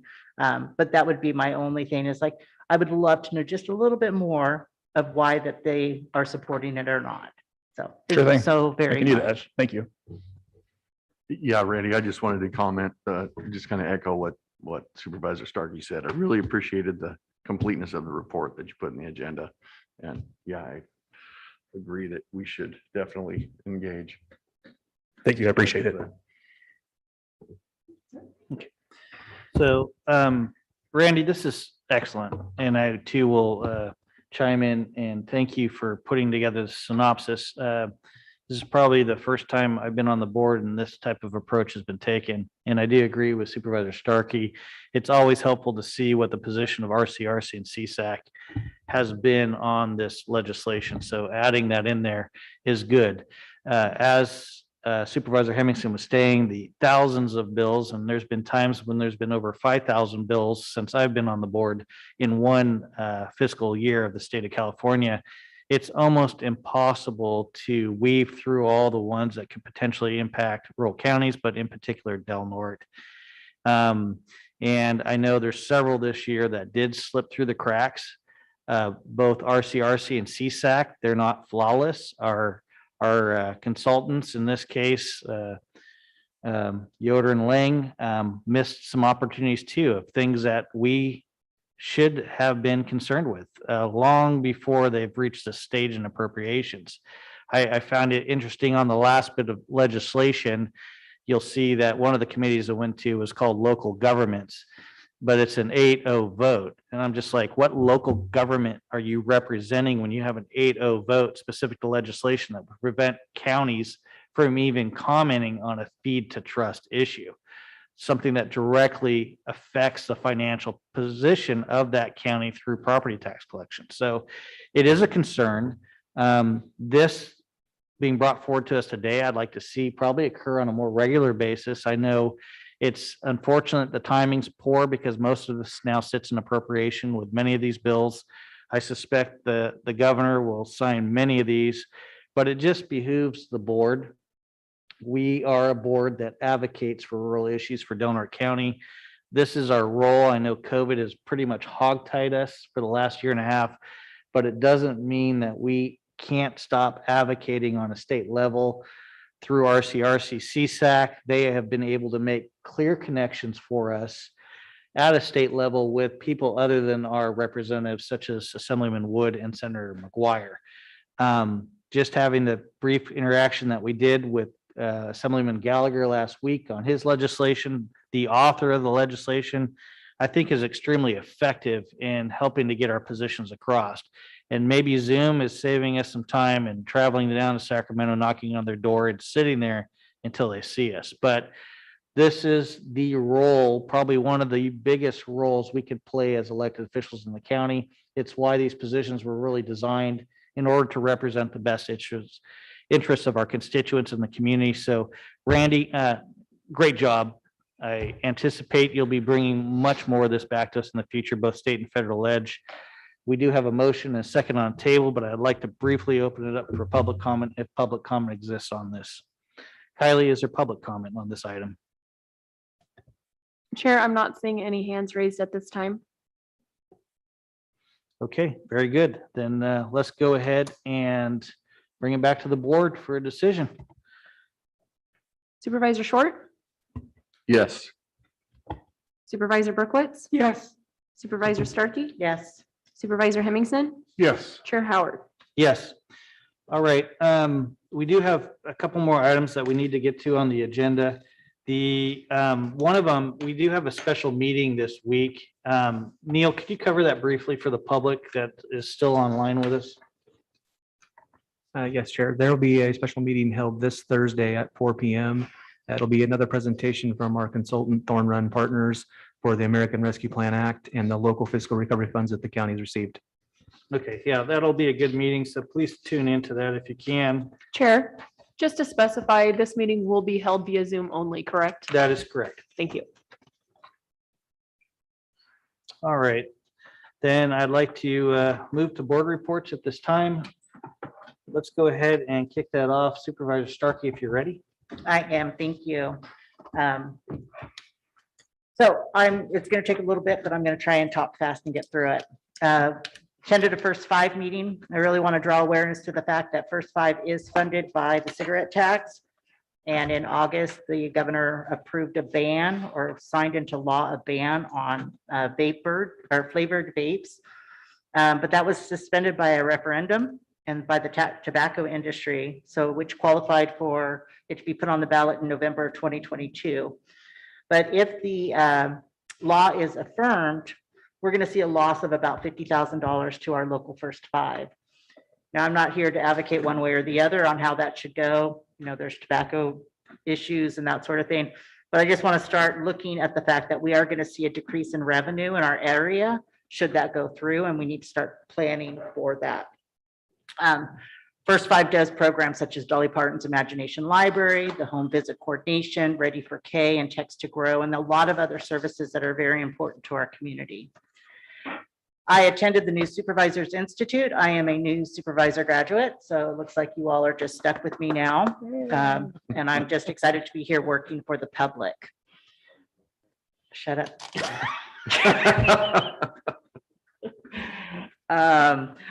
I don't think there's anybody really watching, but I attended the monthly Visitor Bureau meeting. I continue to be impressed with Lynette Ballard of Lulish Design.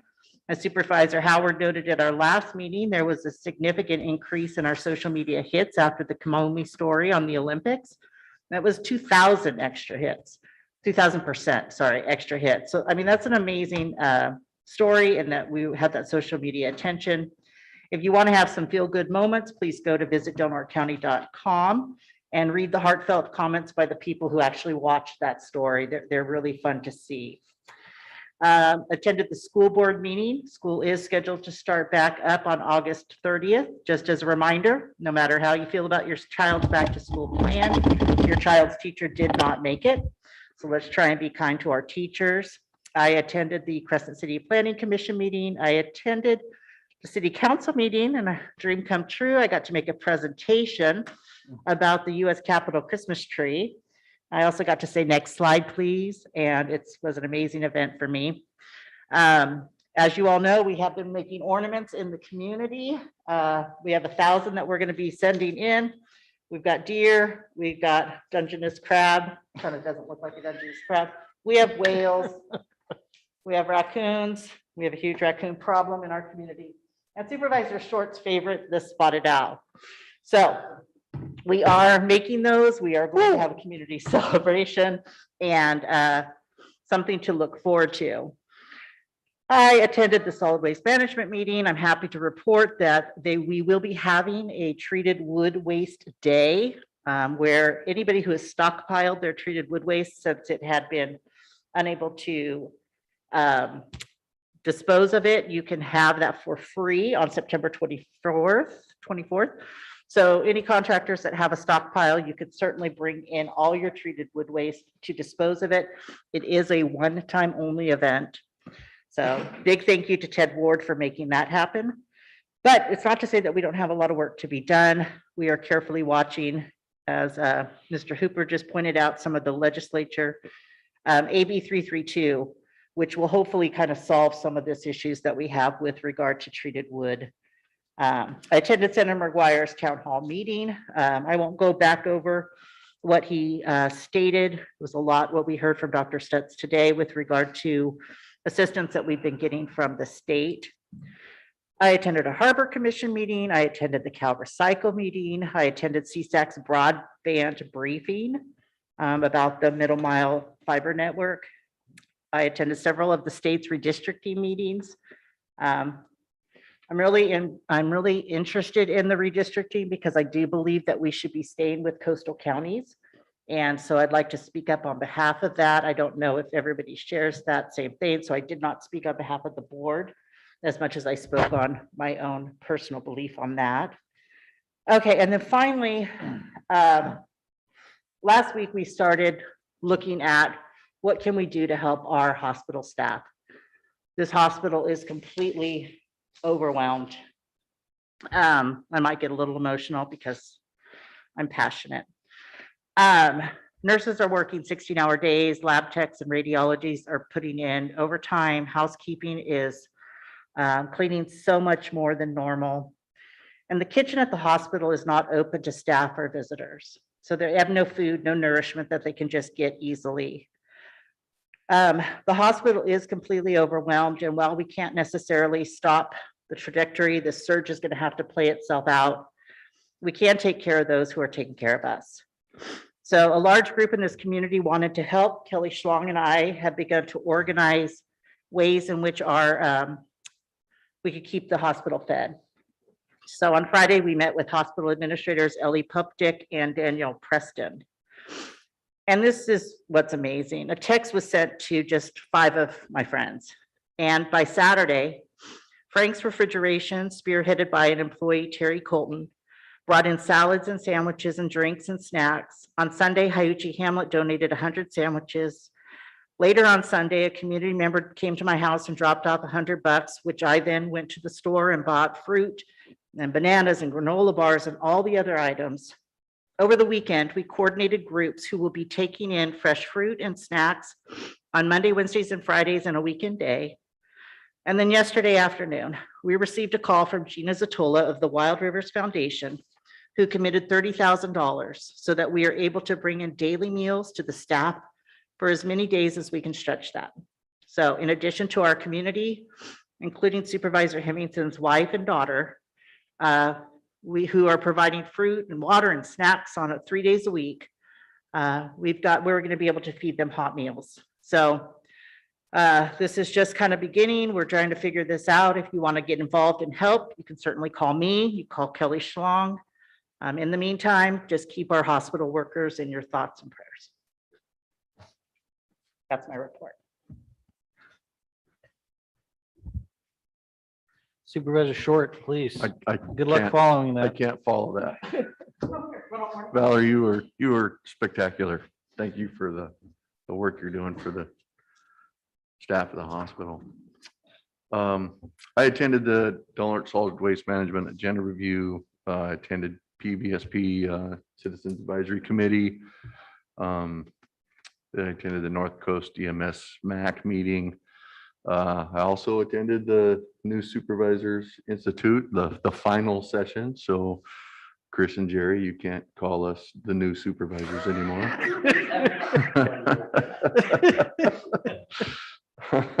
I attended the CSAC regional meeting on homelessness, the city council meeting, the harbor board meeting, solid waste management meeting. Also attended the California Public Utilities Commission discussion on the broadband. There's $3.025 billion that has been allocated for 8,000 miles of broadband. Do the math on that. It's kind of scary.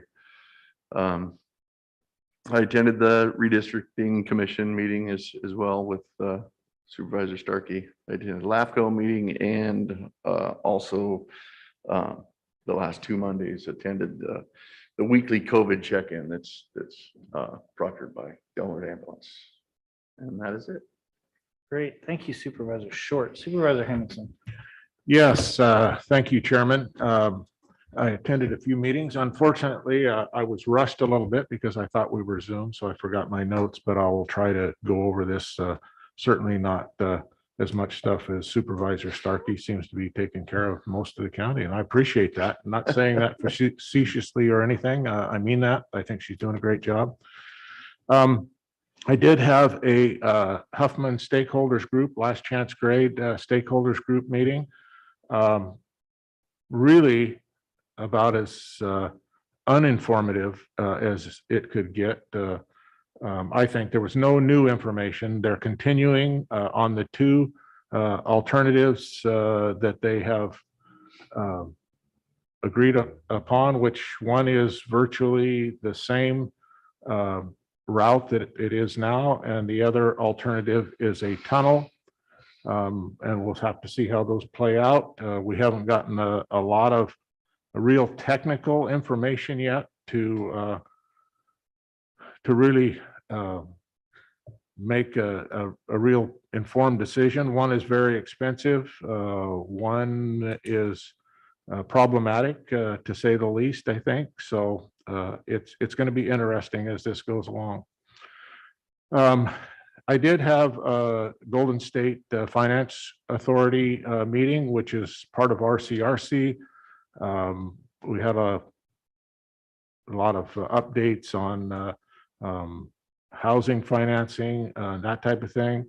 And I also had then an RCRC meeting during that same time frame. It's all on the same Zoom meeting, but they're lengthy. They're usually 5, 6 hours, 7 hours sometimes.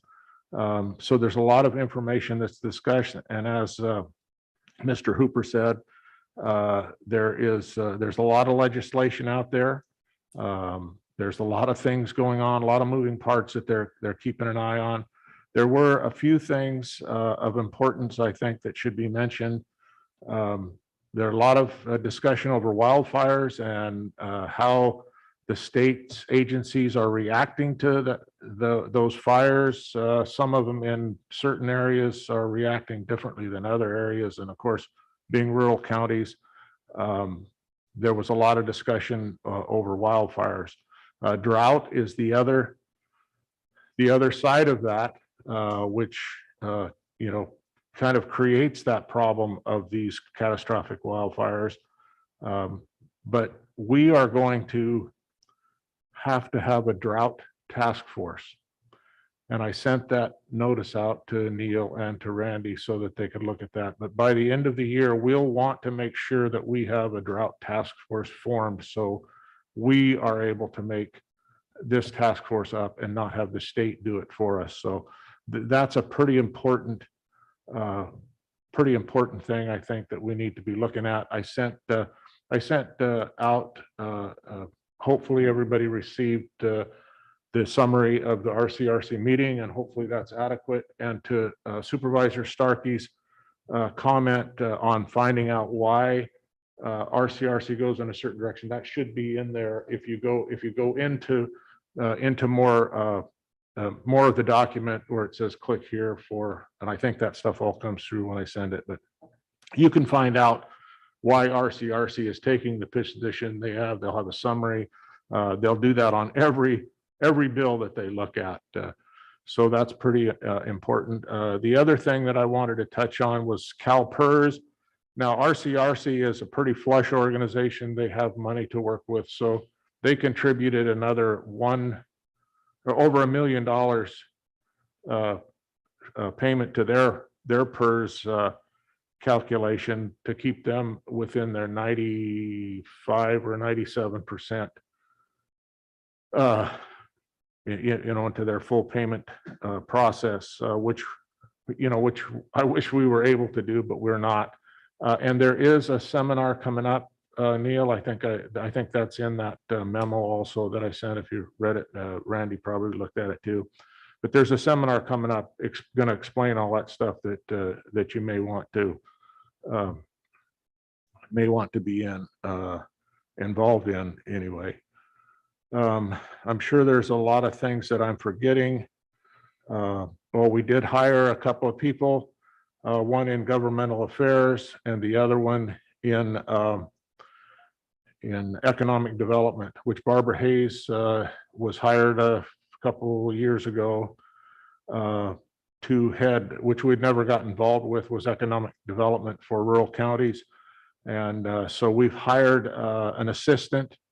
And I don't have the names in front of me, but that's a department that's really starting to take off.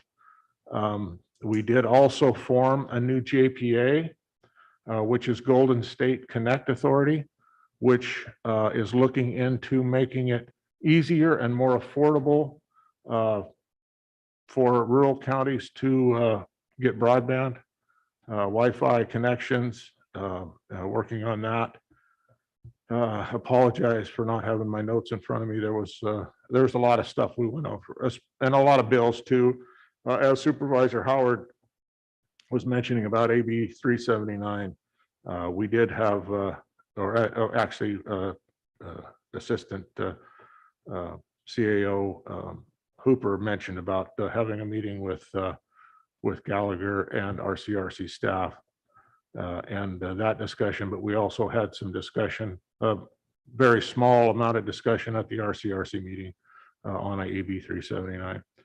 And that's about all my little brain could remember at this point. Very good. Supervisor Berkowitz, please. Well, thank you, Mr. Chairman. 20 years ago, David Finnegan, the supervisor for Del Norte County Board of Supervisors, and me, representing the California School Boards Association, lobbied successfully for over $2 million annually for Del Norte schools and Del Norte County roads, known as the Secure Rural Schools and Communities legislation.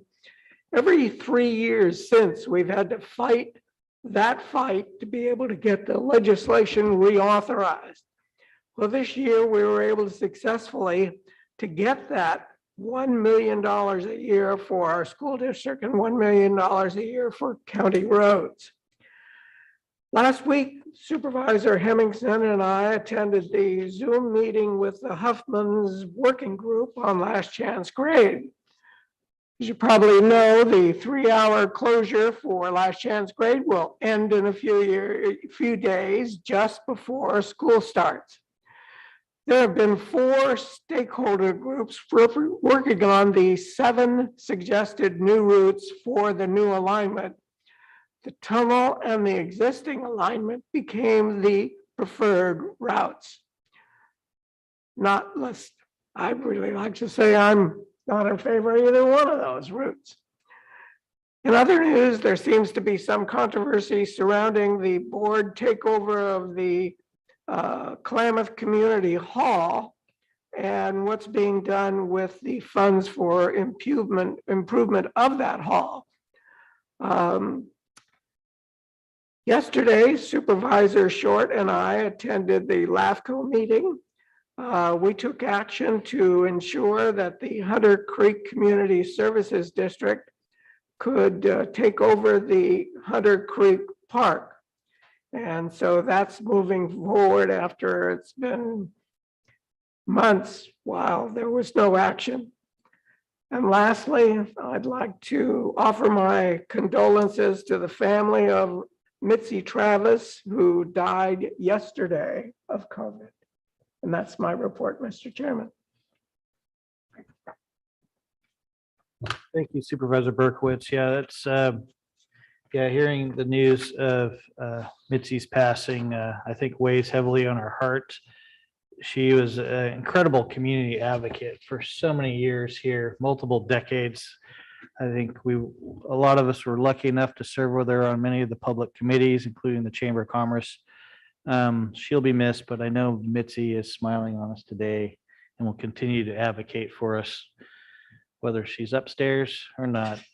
And always great to have a firm believer in this community. But thank you for bringing that forward, Supervisor Berkowitz. Had a great visit by Miho Greenberg. Some of you might remember Miho was she's a writer for the Asahi Globe. The Asahi Globe is Japan's largest newspaper. She did an article on Crescent City, Del Norte County back on March 11th, 2021, highlighting the anniversary of tsunami and related events. She came to our community and was here for an entire week, camping, enjoying our area, but wanted to see really what we're all about. I anticipate her visit and the visits that she had with many of the local businesses in our community and our representatives will obviously gel a lot of momentum, continued momentum in Japan in helping to spread the word about this relationship between the communities of Rikers and Takeda and Crescent City, Del Norte County. Really appreciated her visit. Had multiple conversations with Senator McGuire over the last couple weeks. I do want to say thank you to the senator. He's been a stalwart champion for Del Norte County as we've seen this surge move forward over the last couple of weeks. He has gone to bat for us. in no uncertain terms, ensuring that the movement of state resources into Delaware County has not only been effective, but timely. And I can't say enough for the communication and leadership that we've seen from him and the advice and communication he has been given to staff as we move forward together. I feel we're really in a partnership right now with the state, especially with our senator, and helping to get these important fixes in place for Delaware County to become healthy again. Senator McGuire will lead another town hall meeting. I think it's going to be more of a regular type meeting, but I know the city and the county will be involved with this along with the school district this Thursday at 6 o'clock. We appreciate his efforts to continue bringing this level of awareness to COVID here in our community, but more importantly, helping to provide a venue that might reach a wider audience. I know not a lot of people follow us here on the board, and so we use other channels, social media, et cetera, to get out there and get our message to the community. So any of these type of efforts, especially the ones through Senator McGuire and his contact list, do help us as a board spread our message about the importance of being diligent in this in these times. Mentioned by Randy Hooper and then also Jerry Hemmingson, the AB 379 issue and the conversation that we had with Assemblyman Gallagher was good. I'm not sure if it made a difference or not, but that's all we could do at this time. We tried to make an impact on legislation that we know will affect Delaware County and hope for the best.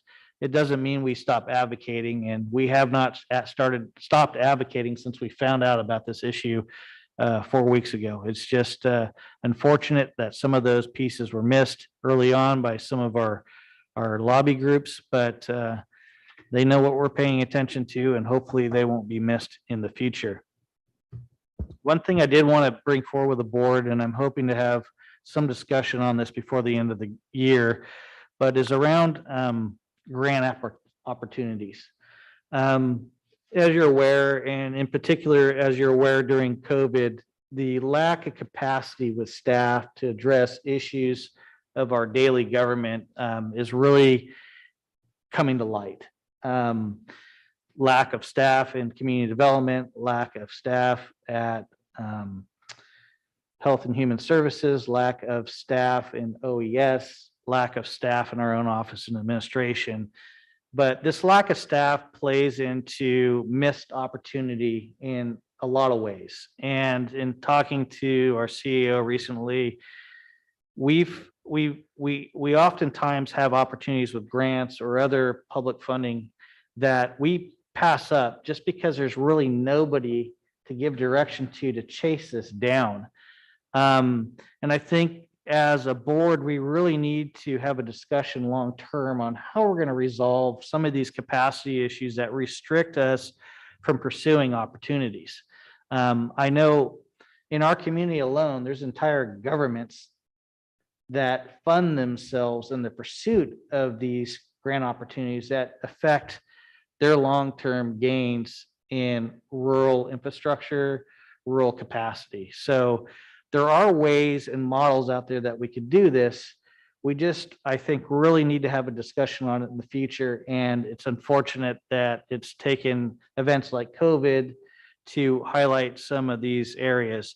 I bring this up because we had an emergency call last week with Jana Valenkovic, who had been in discussion with our OES manager and our community development director recently on a fire safe grant of about $175,000 that could come to this community. And both those individuals had made a decision really that, well, we don't have time to pursue this.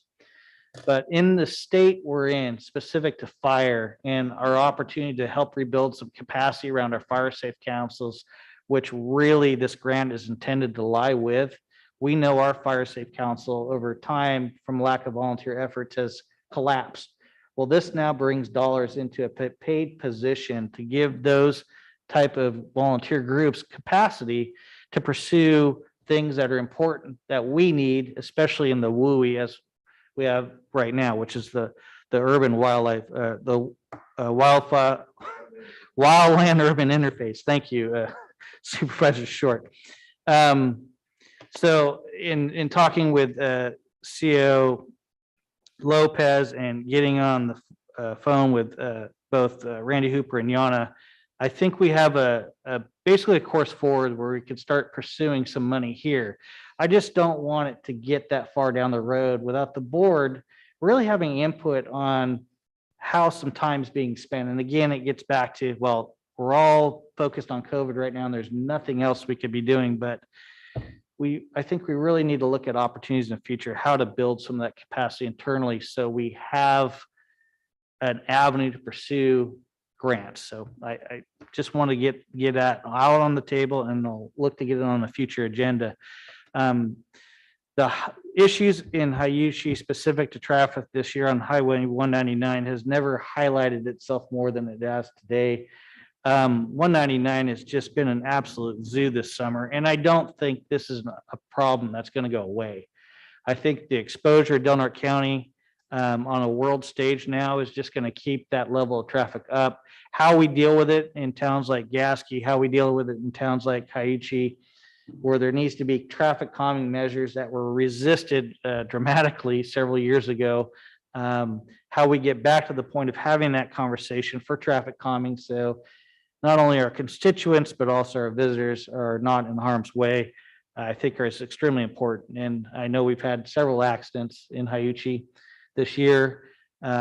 So my hope is that those conversations could continue in the local transportation commission. We could begin to address getting back on the same page with our residents in Hayuchi.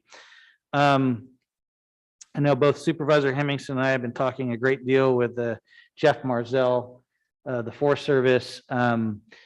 Supervisor Hemmingson deals with them on a more frequent basis than me, but he has been a stalwart of communication for the Forest Service for our National Recreation Area, our largest public holding in Del Norte County. And we're losing Jeff. And it's a sad state of affairs because Jeff has just been incredible for this community, not only as a forest superintendent, not only from a communication standpoint, but the ability to move resources to our area to address significant fire concerns around some of our most vulnerable areas in Gasky, Hayuchi, Klamath, and in setting up areas of dispensable space. And it's been critical. And he came to us from an area like Happy Camp that was dealing with a lot of perpetual fire, knowing this, came here and then made promises to this board. I am not going to let something get started here. And he has done that very thing this summer, providing the resources through helicopters and planes. When we've had 3 fires in the last 4 weeks in District 3, they have been on it quick. And I cannot thank Jeff enough. I know Jeff will be attending his last board meeting with us in our first meeting in September, but I wanted to bring that up because I know from both Supervisor Hemmingson's perspective and mine, Jeff has been an absolute gem in a rough of the Forest Service here on the NRA in the last several years. So thank you. Also following the Farm Workforce Modernization Act, I know the board approved this about 2.5 years ago in 2019 when it was working its way through federal legislation. We wrote a letter of support.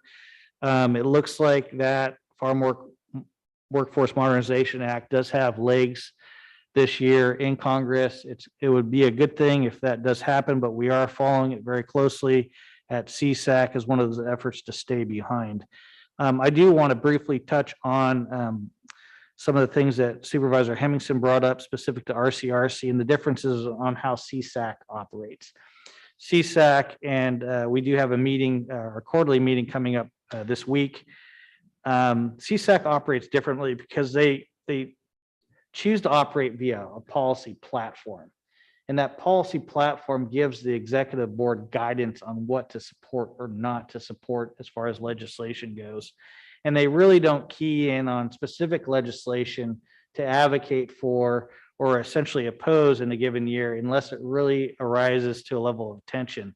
They feel that they can only get to the governor's office about 2 to 3 pieces of legislation and then consistently back that throughout that legislative cycle. So in terms of RCRC and CSAC, because it's such a broader group, their policy platform is where we as a county could really double down and have some impact on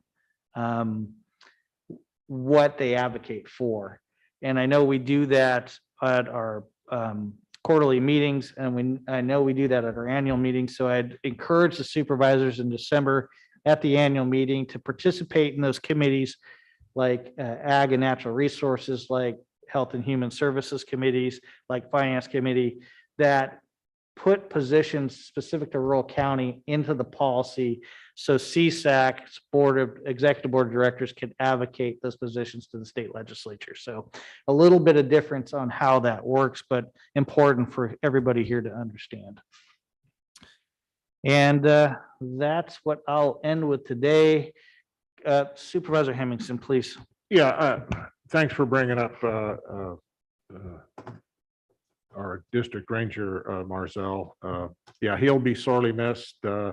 When he came on board, he was going to be a lifer. He wasn't going to move out of Delmark County. There was nothing going to change his mind, and there's always something out there. So nothing against him. He has to make decisions on his own, but I do want to say that he's done an outstanding job for us. The other thing that I'd like to bring up is Supervisor Starkey brought it up about redistricting. And I got to say, being part of the coastal counties, you would think would fit Delmark County very well.